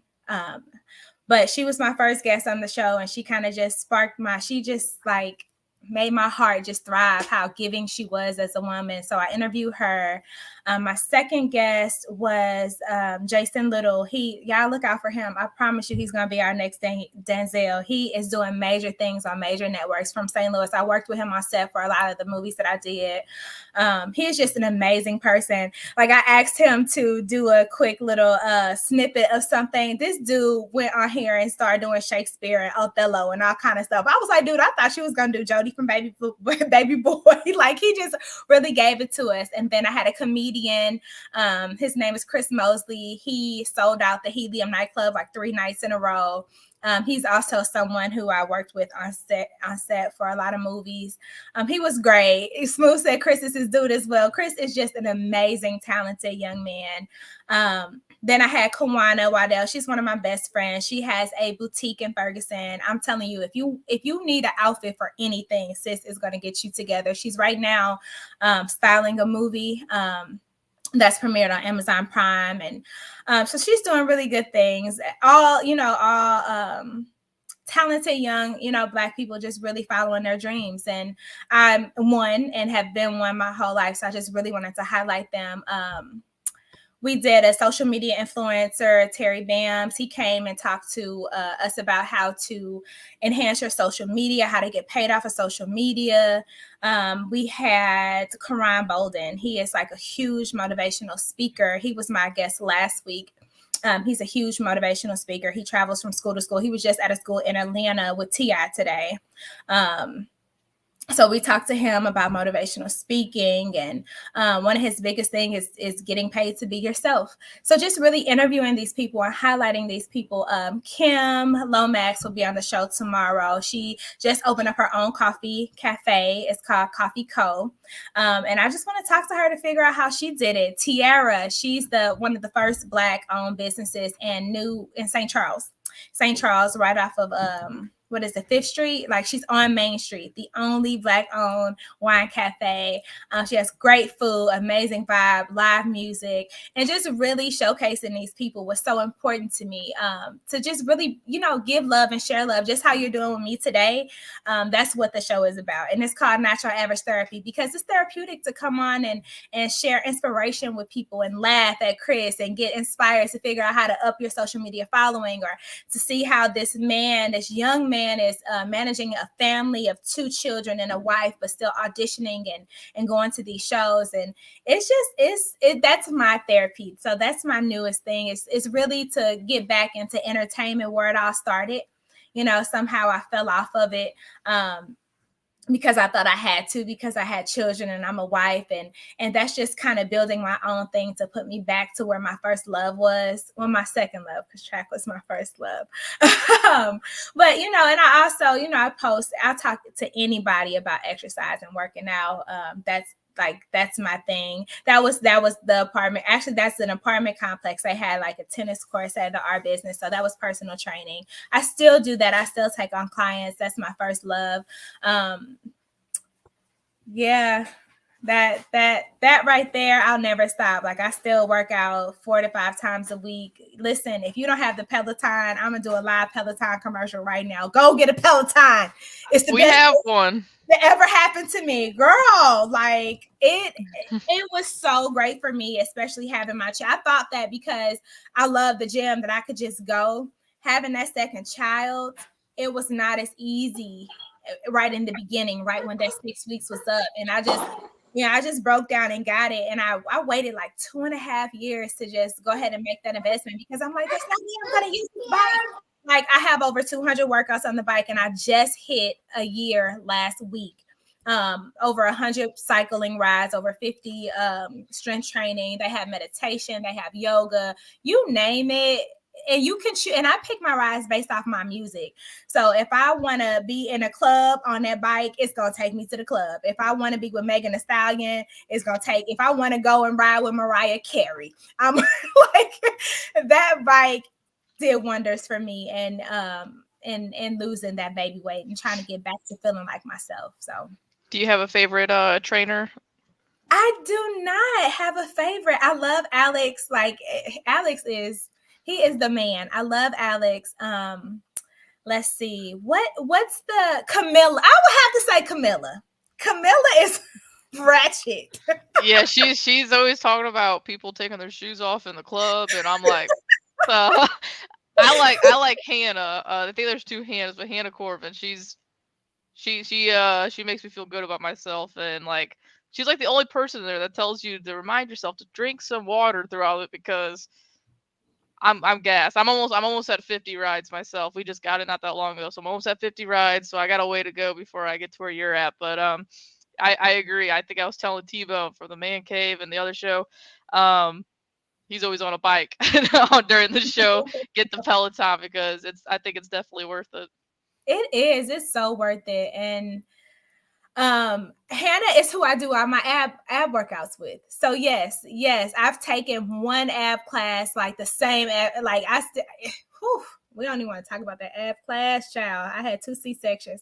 Like, I need her in my life. And honestly, like, I suffer from diastasis recti. So I'm just now, those 5 ab classes are like, after having the bike for a year, they're my first real ab class, because they had postnatal and prenatal abs. So I was doing that up until now, where I'm comfortable, where I don't see the coning, where it's safe, to actually really work my core from the outside in and not the inside out. If you have diastasis, you know what I'm talking about. But oh my goodness, those second babies will do it to you.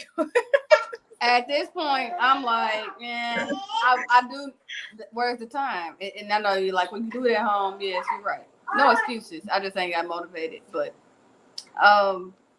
it's part of the territory. They always say the first one, good, no issue. Second one, that weight, it's not the weight loss, it's just the stomach. Because I got that pooch, and I'm like, look, I can either get rid of it, tone it, or just deal with it. So, yeah. I'm telling you, man, the Peloton is so amazing.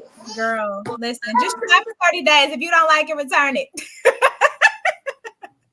But it is so worth it. It is so worth it. It has everything. But you know what, Bunny, you have to want it. You have a daughter. If she sees you working out, you know what that's gonna do for her long run. It's gonna do so much for her to see mommy doing it. She's because you're her superhero. So she's gonna want to do it. She's gonna want to exercise. She's gonna want to be healthy. You know? So if you don't do it for you, do it for her. I love that PSA announcement. Thank you. It sounds like that could be like at the end of a kid's cartoon or end of a PBS special or something. So thank you. Yes, you're right. You are. Because kids emulate everything you do. And Coach Willis, you guys students, that's probably the same thing. They do something because they saw you wearing your hair a certain way, so now they're going to do it. So yeah, kids emulate everything us adults do when they see us on a regular. That is very true. There are girls at my school that has braids. Coach Willis, you got braids. We wanted to wear some braids. We thought we were trying to be cute like you. It's cute. I'm not gonna lie. Like now that I'm like, sometimes I'll put it in the bun and like I'll have a student like, my mom didn't know how to put my hair in a bun, and I'm like, oh, okay. Yeah, it's kind of cool though. I mean, like where I teach, the diversity, like it's a little bit, it's unique, and it's just like, being at that school, especially being at the elementary level, like I tell people all the time, like I didn't see my first Black teacher until I got to college. So I didn't realize how important that really was until like I started teaching at the elementary level. And like, it is very important for those kids to see a reflection of themselves that early. Mm-hmm. So like, I definitely take pride in that. And I try to like, rock my natural hair, the braids, all that type stuff, because like, I mean, I do have students who are not comfortable like with their hair. I mean, I have students with locks and they'll cover it up with the hat. And I'm like, no, show it. Like, it's pretty, it's beautiful. Like, I mean, I had a conversation with a first grader. She was like, oh, I want my hair straight. I don't like this puff ball. I'm like, it's so cute. Like, no, like, so like, I would say like this year for sure, like definitely like for me, it's just like embracing the hair, braids, natural, like all that type of stuff. So yeah, the kids do follow what you do, believe it or not. It's crazy. I mean, I did the Nike headband thing when I was at Ladue Middle School, and the next thing you know, all the girls got Nike headbands. Like, to the point where they're like, where'd you go get them? Like, I'm not telling. You're like, I don't want to see you at the store. No. Well, Coach, I'm sorry. Danielle, you see my hands got full that fast. I will say, you have a cute Cardinal shirt on. You have a cute Cardinal shirt on. And so because we're going to discuss Cardinals baseball, I'll let JoBo kick it off with how she loves those Cardinals and how they're winning right now. LOL. It's been rough. Like I said, it's been bad. They're winning right now, but it's hard for them to hold and keep a lead. And we got 10 wins this year, so that's been really depressing. And I wrote so many notes down on this team. And my first one just says the St. Louis Cardinals ... suck in all caps. They just suck. It's been brutal.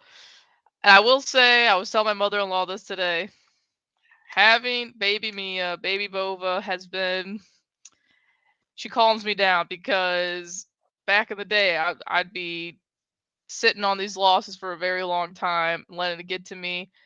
And now I'm just, next day, whatever. I'm sure, I don't know if Smoooth has my tweets from a couple of weeks ago. Bunny, you saw that those messages that Smoooth put in our chat. Cardinals had me. Yes. It's been bad. But I don't even know where to start. Like, they suck. I really don't know how to start. Like, my first note was that front office and ownership, I feel like, is still the biggest person to blame. The roster construction, which goes back to the front office.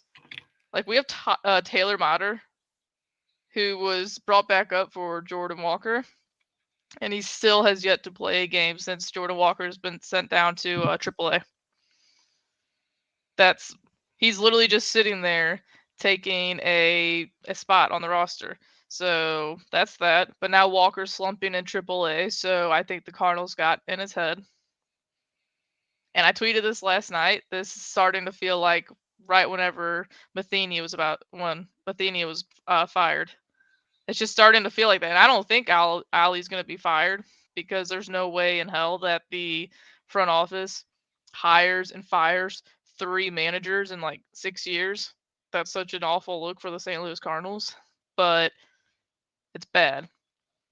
I could go on and on and on. I have, like I said, so much stuff written down, but I did send a clip over to Smoooth earlier.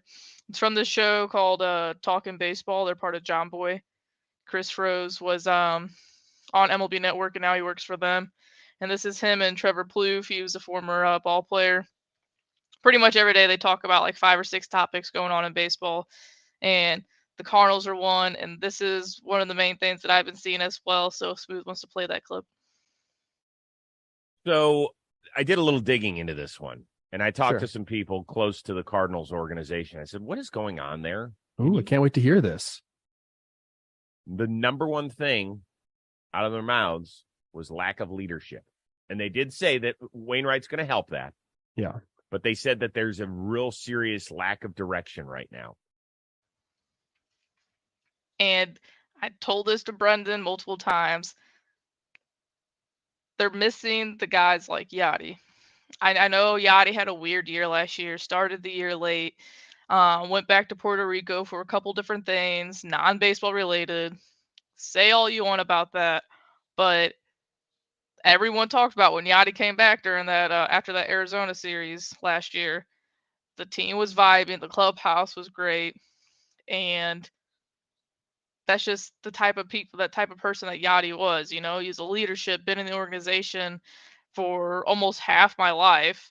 When he wasn't playing, he was in the dugout, pumping the guys up. And now you have guys like, you know, Goldie, who MVP last year. He's one of the best first basemen we've seen in a long time, but he's very quiet. He's not going to go in the clubhouse and rah-rah. I'm sure he does his own thing, but in his own way. Nolan Arenado, he just had his first extra base hit tonight. He can't go in there and, you know, yell at the guys and say, let's get going whenever he's batting 100 on the year. And, you know, like Wainwright, he's definitely going to help because he was part of that Yachty core. But what's going to happen next year? You know, like this team, it's in shambles right now. And I know it's only May 3rd, but it's hard for me to believe that we're going to be able to make any sort of playoff spot, especially even with the extra playoff, playoff spot now with the new setup. So it's just been really bad. It's been really bad as a Cardinals fan. I'm just waiting for them to cough this game up right now. So, Bunny, have you been watching these games, Brittany? So I have not. Oh no, I have. I watched today's game now, but I've also watched a few games over the weekend. Now, after opening day, I didn't have the bandwidth to watch the games and stay awake. However, I knew just from our talks on the show, and then when I watch highlights, I'm like, okay, I thought what you were thinking. We don't have that leadership because Yachty and Pujols are both going. So who's gonna be the next one to step up? Bueno is finishing a rehab now, so you still, can't depend on him for the month of April. But the lower you go up at the bottom of the standings, the harder it's going to climb back up. And you will have to also bank on people having losing streaks for you to come up, because it's like you said, it's only May 3rd, but it's now or never basically. And usually, I'm always on the Cardinals bandwagon after All-Star break. I said that's the team you get. Usually I say, wait, they're gonna have it up and down, but they've never been this down. Like, we're not even getting up for it, it's just down. This is a worst start in 50 years. 50 years. That's a long time. I don't know. And you mentioned the home opener. I was just telling Brendan this. That was the one series that has had me excited this entire year so far. Like, baseball's back. Let's go. First game we lost, but it was a really good back and forth game. Lots of offense. Then the second game we won, but Jack Flaherty walked everyone in the lineup, barely went 4 or 5 innings. So yeah, we won, but it was an awful game. And then that third game in that series was fun. We won. But after that, then you get swept by the Braves. You split with the Pirates, which the Pirates are good this year. You go to Seattle, San Francisco, and Los Angeles, and you win 2 games. It's been awful. I don't know what else to say about it. And something else that Chris Rose has mentioned before in that clip was, it sounds stupid with how bad they are, but they almost have too much talent. And the thing is I've mentioned this with Newt Bar last year. If you're not getting consistent at bats, you're never going to see any sort of improvement. So that's like Dalen Carlson. He needs to be your everyday center fielder because he's your best defender. And guess what? Tonight against a right-hander batting left-handed, he hit a 2-run homer off of one of the best players in baseball ever, Shohei Ohtani, because he's getting consistent at-bats. It's eventually going to come around, but too much talent. There should have been trade over the offseason from what everyone says. No one wants Tyler O'Neill, which I don't want him either, but everyone wants Newt Bar. No one wants Tyler O'Neill, and the Cardinals want to part ways with Tyler O'Neill. So I don't know. It's roster construction, and that is the number one thing. Roster construction and pitching, which still goes back to roster construction. So it's only me. I don't even know. It's not it's only May. This is self-inflicted. We knew, the last 2 years, actually last few years, we talked about the management in the offseason. We did gain the Arenado. We got excited. Okay, they're doing a big move. Boom. Talked about the people from the farm system. Okay. But in this offseason, we knew this was going to happen. That's why nobody is surprised. We knew it was going to happen because they didn't do enough for the pitching. We have bats. They're not batting right now. But that's like our second problem. Main problem is the pitching. Management knows it. It's self-inflicted. That's what I told you on the chat.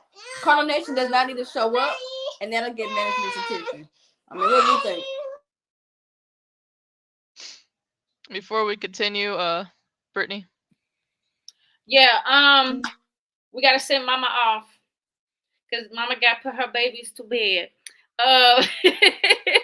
No, thank you so much, Countess, for being here. I'm super duper excited that you were able to come and make the show. I'm always finding ways to shine your light on others because you do such amazing things that, I know you can touch just about anyone around here. So hopefully you guys tuned in,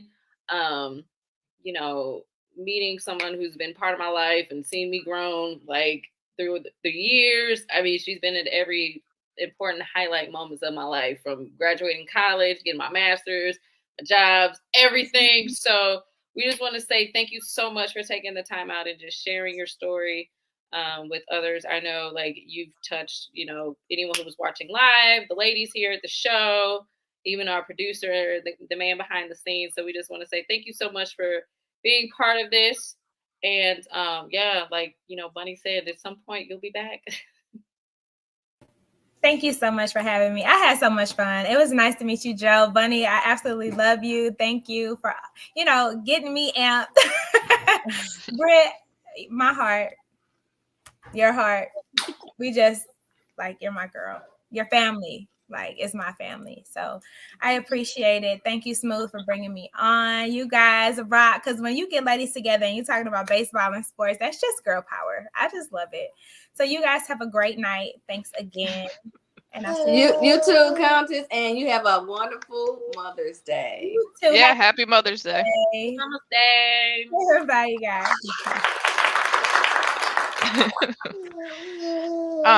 Yeah, that was an awesome guest to have on. So thank you, Brittany, for it was a change up. It was different. Yeah, I enjoyed it though. I did. I know she was like, nervous. She's like, I don't know, sports, but also just our whole wholeness. You know what I mean? Also, I think for me being a physical education and health teacher, I think it's just so important for people to understand the importance of just health overall.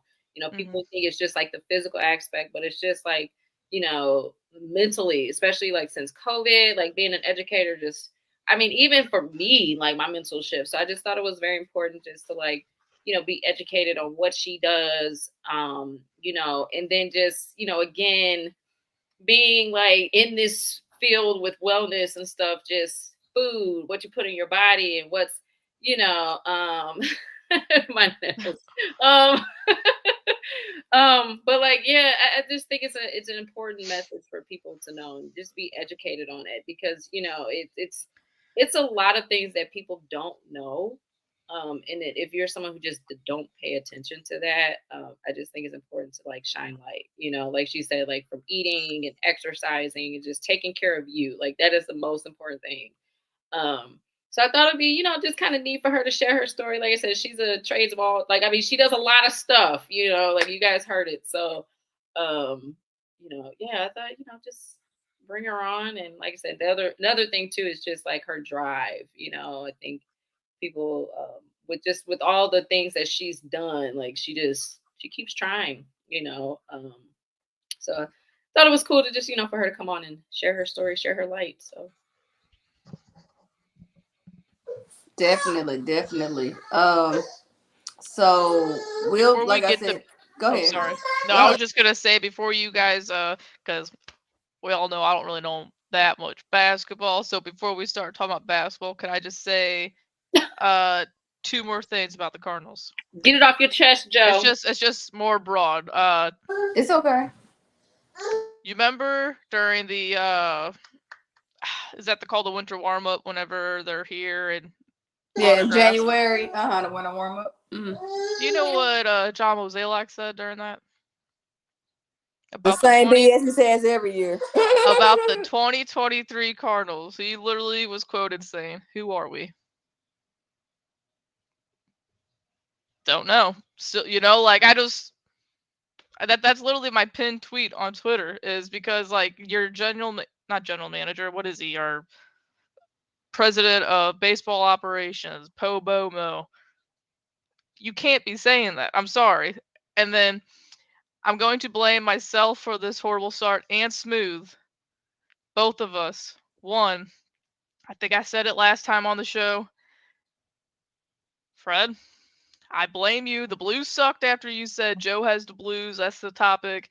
And then now your title for the Cardinals is flipping the bird. I told you it was all negative, and they suck now. So that's that. Another one is I was positive going into this year. I'm never positive about the Cardinals roster going into the year.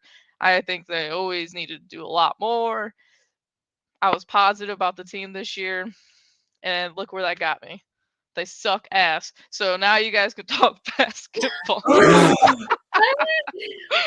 I'm negative now. I gotta go back negative. So tell me how you really feel, honey. No, if I start being negative, maybe they'll start playing some good baseball. I don't know. Reverse psychology, Brittany. Oh, you don't know. Hey, you haven't dealt with me through a baseball season, so no, you're getting to know now. And I'm not the negative type of person. I'm very optimistic. So, you just gotta, like you have to think positive. I don't know. I'm not a negative person. So be optimistic. If you start thinking positively, I was optimistic though, and they suck. It's about how they finish, right? I mean, I was doing that too for the Blues season when I said they'll make the playoffs last fall. Joe thought I was crazy. I was like, no, give him a chance. And who was I tried right? to play the 2019 season, and it didn't pan out though. So they were right. I was wrong. Hang in there, Joe. Hang in there. Look, I'm a realist, Twitter, but it ain't that much positivity when you see trash on the field like this. I mean, trash. And again, management knows this. When as long as you want to be tight with your wallet, not spend. We were like 7th or 8th on payroll last year, and now we're like in 15th. And you seeing we're getting 15th rankings for payroll. You're seeing it on the field. You're seeing trash. And what's you want to crazy? be competitive, you got to spend more money. I'm just saying. What's crazy is the Cardinals and the San Diego Padres have the same type of market, but the San Diego Padres have Machado, Soto, Tatis, Musgrove, Snell. Who else am I missing? Cronenworth. They just have talent out the whatever, and the Cardinals they try to use their kids, which is fine, but if those kids don't pan out, and then you're trading the kids that do pan out, I don't know. That's the Cardinal way. The Cardinal way now has got outdated. Because yes, ma'am. You tired of the Cardinals too being like trash? No. You're not tired. That was hilarious and the cutest thing ever. Girl, she's something else. All I know is you pay for what you get. You're paying for a lower or mid-tier payroll. That's what you're seeing on the field. And at this point, when you want to be tight with your wallet and you know Cardinal Nation shows up, you're fine. You said, hey, we got one World Series in the last 10 years. I'm okay with that. We've gone to the playoffs in the last 10 years, 7 times. I'm okay with that. And they're okay with mediocrity right now. I'm not. They know the Cardinal Nation's not.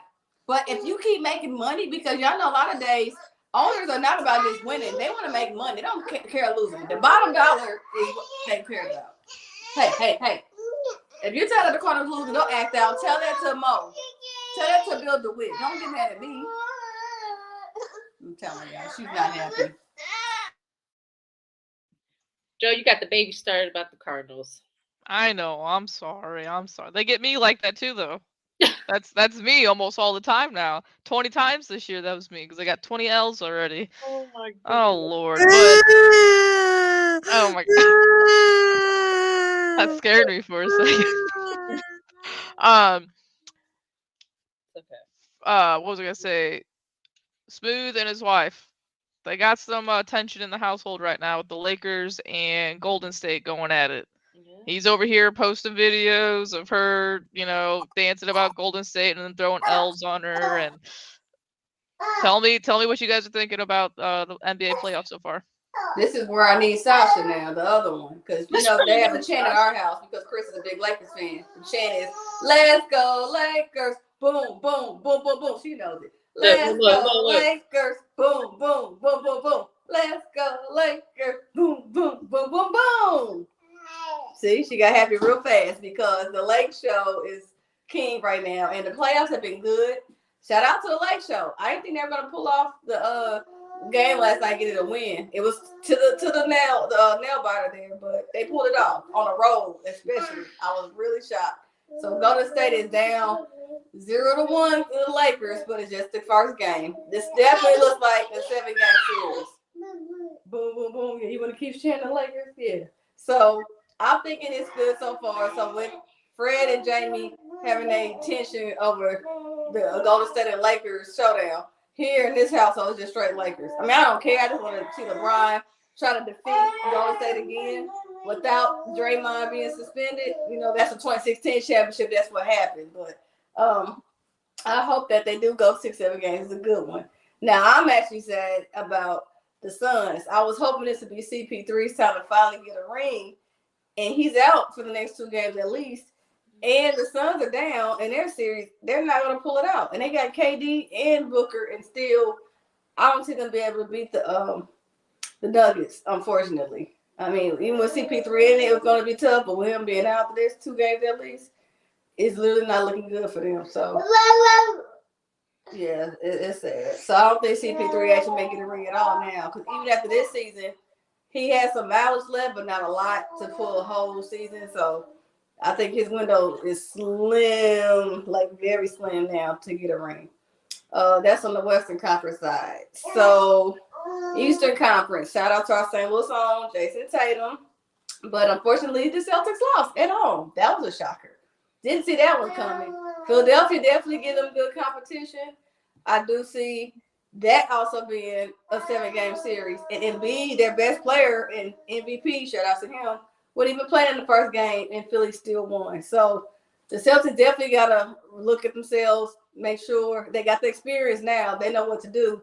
They better shape up real fast or they'll be shipped back home on vacation. So we'll see about that one. And the other one on the Eastern Conference side is the Heat against the Knicks.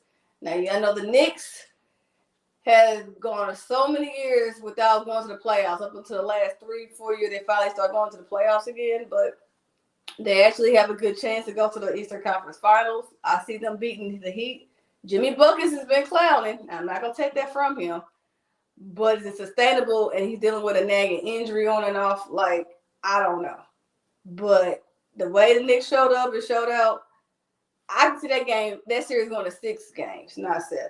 but the Knicks actually may beat the Heat. We'll see. But all the playoff games that are left, they're all interesting. They're all entertaining. You're definitely going to see the best of the best doing what they do. And real quickly, the defending champs, the Warriors, went with the Lakers.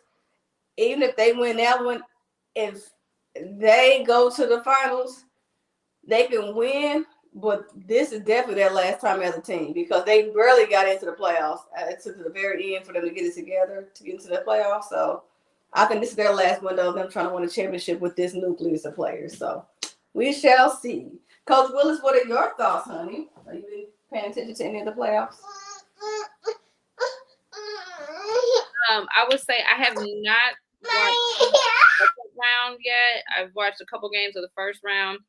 I think like all last week, I did not turn on my TV not one time, but I did catch a couple of the games. Watching Sacramento and the Warriors. Game 7, it was a really good series. I got to see that. Lakers, same thing. They had their little drama with Brooks, homeboy, talking trash. That was kind of entertaining. It was kind of funny too. The other thing I do enjoy around the playoff time, I like watching Shaq and Charles Barkley go back and forth. It's hilarious. Let's see. The Milwaukee Bucks, they're out. Giannis wasn't playing. Boston Celtics, definitely check them out, representing, also show some love for Jason Tatum. So I'm really having my hopes on them. Born out on the West Coast, I've always been a Lakers fan. However, now like I just have a hard time. I mean, I watched NBA, especially during playoff time. They actually like play some really good ball and it's competitive. But I just want to see, at the end of the day, I just want to see some good basketball, competitive basketball. But it would definitely be nice to see Jason Tatum go to the championship and win it. So, but yeah, I have not watched any of the second round, and then I see that Smoooth put in there. Boston is beating the Sixers. So, no, it's nice. I'm sure this weekend I'll have some time to catch some games. So yeah, no, it's playoff time. I can't believe it. I mean, I feel like after basketball, like NBA and stuff, like really nothing going on. I mean, Joe's mad about the Cardinals. I'm still going to go to a Cardinals game regardless of the situation. I go there for the social aspect and the atmosphere. And the NHL playoffs have been pretty. This is the most hockey I've watched all year. That's crazy to me, but the NHL But the playoff hockey. Yeah, it's been I'm it's just been happy crazy. the Boston Bruins are out, and they're supposed to be they're supposed to be the Stanley Cup favorites, and they're out. I'm so excited. Yeah, that was awesome. And the Florida Panthers, they weren't really talked to be a big team, and they pretty much had to play playoff hockey for like a month to even get into the playoffs. And as we know, sometimes that's usually the team that wins the whole thing. But the Avalanche, the defending champs are out. I'm happy about that too. Yep, that was awesome. Who else? There was someone else that I was happy to be gone, but basically because the Blues are in the playoffs, I'm just being mean about everybody. Like I'm glad all these people are out of it since the Blues are in it. I'm just hating on everybody in hockey. Well, I think it's cool is Seattle Kraken. It's their second year in the league, and they're in the second round. They won last night in overtime, so I don't know. It's just cool because all the teams that are left haven't hoisted a cup in like 20 years or so, so you're going to be seeing someone completely different hoisting the cup, for the first time in a while, because it's always been the Bruins, the Lightning, the Hawks, the Kings, like those were like the same teams you've been seeing for the last 15 years or so. So it's going to be cool just seeing someone new. And I don't have a huge interest in a specific team, so it's just fun to watch. That's like the best time where you just like when your team is not in it, you're just like, right. Your emotions aren't as high. You don't have that much on the line. You're not like Joe does with the Cardinals, keep drinking every day. I'm not stressing out. And it's funny. This is like I was telling Brendan, it's like, oh, with the Cardinals, I hate that I love sports so much. But then I think about all the fun times I had watching the Astros the last couple of years. Or like 2019 with the Blues. Like that was like watching those series, or like being at Game 7 against the Stars. It was the most agonizing but most thrilling moment of my life. I feel like that's what sports does to you, though. It's just you love it, but then you hate it, and like whatever it's good, it's the best thing in the world. Whatever it's bad, it's bad. So, sports. Hey, sports. It is what it is. Mhm. Yeah, before we get out of here, we also got to talk about the Las Vegas Aces. They have the first WNBA practice facility. We got some pictures. Let's check it out. Damn, that looks like the Death Star inside. I like that. That's tight. No, it looks Hey, nice. You know, the WNBA season kicks off on the 19th, so they got a little over a week to go preseason games, and Holy, the season starts. that is fancy. What the I heck's like that that. machine over there? Oh, like the little. It looks like That black square thing. Yeah, it looks like a little, maybe like a treadmill. Oh, like an underwater treadmill thing. Yeah, that's what it looks like. No, it's nice. About time. Gotta show some respect to women's sports out here. Yeah, put some respect on that. Let me know, Coach Willis. On now. I'm like huge advocate when it comes to girls and women's sports. Come on now. Yes, ma'am. Please be. Man, come on. It's like, we're second tier. Like, so I do have a real quickly about WNBA in women's sports in general. This is definitely a controversial thing. So y'all don't know if y'all know about Brittany Griner. She came out yesterday, day before yesterday, saying with the attack about transgender women playing in sports, and then if you are for excluding transgender women playing women's teams, then you're part of the problem. Something of that nature. And I was really shocked to hear that because I'm like, we can put this topic for another night because we've talked about it before, but it's keep being brought up more and more about transgender and people competing in these sports, and specifically the athletes that are born as boys decide to become transgender and want to compete in women's sports. So externally, you're looking like a woman. Internally, you have DNA chromosome, all like a man.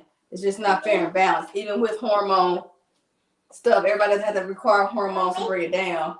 I'm not in agreement with it. I just think this is not fair.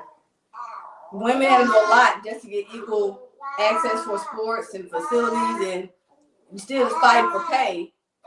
But when it comes to actual competition, I just believe you gotta make it fair. And my life's not fair, but we gotta draw the line somewhere. And man, I mean, popular opinion, but that's just how I see it. And I'm for no one get discriminated against. I'm not for people to be told no and that how they feel, what they want to wear and dress. But I just think when it comes to sports and competing, internally we can't change that. So why are we saying, well, they'll, I don't know. It's just weird. I thought when Brittany Griner came out about that, I was like, we were supporting you for coming back from Russia, which is a different topic. But just to say, because you don't think transgender women should be competing with women who are born like women, we're causing a problem, I don't agree with that. So that's just my 2 cents. I feel like, yeah, that's like you said, that's probably a whole other show's worth of topics. But I did think it was hilarious when she was talking and she was like, hell no, I'm never going back overseas to play for another. She's like, oh, hell no. She's like, unless it's for my country. So, but yeah, I thought that was like, it's funny, but not funny. But just how she said it, she kind of giggled too whenever she said it. But yeah, I thought that was funny. No, I don't blame her. I mean, after what she experienced, and plus, the reason why some, do go over, overseas is, for financial reasons, just to make money. Like you said, like they're so underpaid. So and we gotta live out here. You know what I'm saying? Like inflation is real. Let me tell y'all, inflation is real. Like we live in a world where everything's going up, but our salaries are not matching. I can go on about this. I'm a teacher, so man. But yeah, when she said that, she was like, I am not going back. Can you blame her? So yeah, when she said she was not going over there, but again, like a lot of women, they do go overseas just to, get that financial boost. But we keep saying it, inflation is real. Just so we all know, we all on the same page. But, I have my own comments about it. Being an educator out here, I mean, inflation is real for sure. My thoughts, oh God. my thoughts on that. Let me tell you something. Being an educator is very rewarding. I don't have any regrets in regards of being in the profession that I am in. You know, it's funny. My colleague and I, we were walking out together today. We were just talking about um just how society is changing, and like, you know, now like everybody gets a participation trophy or just awards or whatnot. You know, I really believe in like certain awards don't really define you as a person. You know, like for me, I can teach for 20 years and not get teacher of the year, but that will not hurt my feelings. If I can impact on children's lives, then I've done my service. I don't need a reward. I don't need like an actual plaque that says that.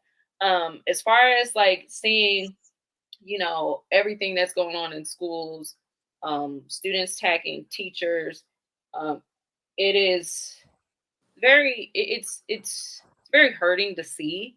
I think, you know, I really feel like there's some people that do have empathy for teachers. There's a lot of stuff that we do behind the scenes that people don't always get to see. But I don't like it. I don't think that's right.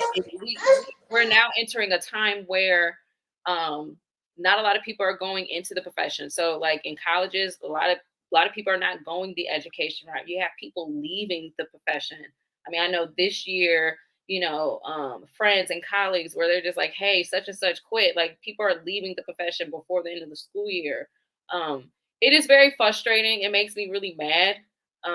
I always pray that I never get into that situation where a student is attacking me, because like I would know how I would respond, but like, you know, I'm just like, it's just, you know, we just have to make sure we protect teachers, you know. So not only just that, but like also the school shootings, it's also, that's another emotional thing as well.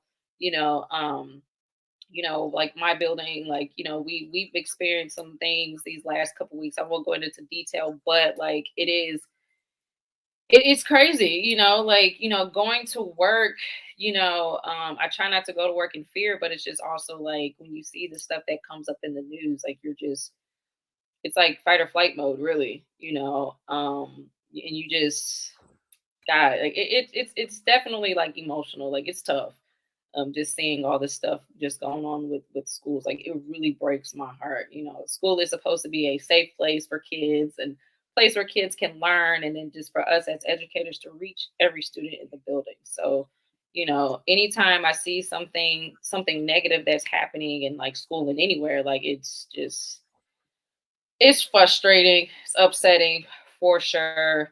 Um, and I just try to make sure that I do my part to make sure my kids are having a good experience in school, and you know that they know that I will keep them safe. But it's definitely like I don't like the fact that it's just now it's like we're putting ourselves on the line as well. More than just, you know, showing up every day and like just teaching. It's like everything. I feel like I'm a counselor. I feel like I'm a big sister, a mom, uh, you name it. Like I wear all the hats and I take pride in that. So, you know, when it comes to any topic with like schools and stuff that is negative, it's very, you know, it's very sad and hurtful. But I try to, you know, bring some positivity into it, you know. So yeah, that's, and it's, again, this is another topic that can go on and on and on and on. Yeah, I was about to say. It's like, you know, we just had our last professional development. We're working on like curriculum writing, changing the curriculum writing. It's just a lot of stuff, and it's like totally overwhelming, especially by it being the end of the school year, and everybody's like, okay, we're done with teacher meetings. But like, I mean, it's just, education is constantly like evolving, it's growing, it's changing, the kids are changing, and like, you know, everything's changing. So I could go on and on about this, but yeah, but I love what I do. Again, I love it. Yeah, I was gonna say, it's like, shoot, the last 5 minutes right here, 5-10 minutes got a little deep. So this isn't just a sports show. This is a ladies' night on a sports show, and we're gonna talk about other things. We had an amazing guest on tonight, Countess Danielle. She does everything. Name it, she does it. All right. So that was cool though, getting to know her, getting to talk with her. Hopefully she's on later. So yeah, let's go through all of our promos one more time. catch us on Instagram at the Platform Sports Talk. You got us at Facebook where you can watch us, on Twitter where you can watch us, on YouTube at Platform Sports Talk Show. If you want to send us a little emails, try to get someone else on the show, platformsportstalkshow@gmail.com. You can catch us on Roku and listen to us at Hot 365 Radio. And we're also on Twitch now, which is really cool to me just because, Twitch is like a gamer's thing. So that's awesome. Every first Wednesday of the month is Ladies Night like tonight. Every last Wednesday of the month is the Man Cave where you got Sadal, T-Bone, Stanton, Craig Black, and they're always getting into some sort of crazy intense conversations. It's usually T-Bone and Sadal, I feel like. And then every other Wednesday, you get to see the guy behind the camera, Smoooth, Fred. He'll be on here as well to talk sports. So, yeah, guys, that was Ladies Night for May. Tomorrow's Star Wars Day. Don't forget it. May the 4th be with you. And yeah, I hope, Brittany, you have a great end of the school year. Bunny, great Mother's Day. And everyone, thank you for listening tonight to Ladies Night. Peace.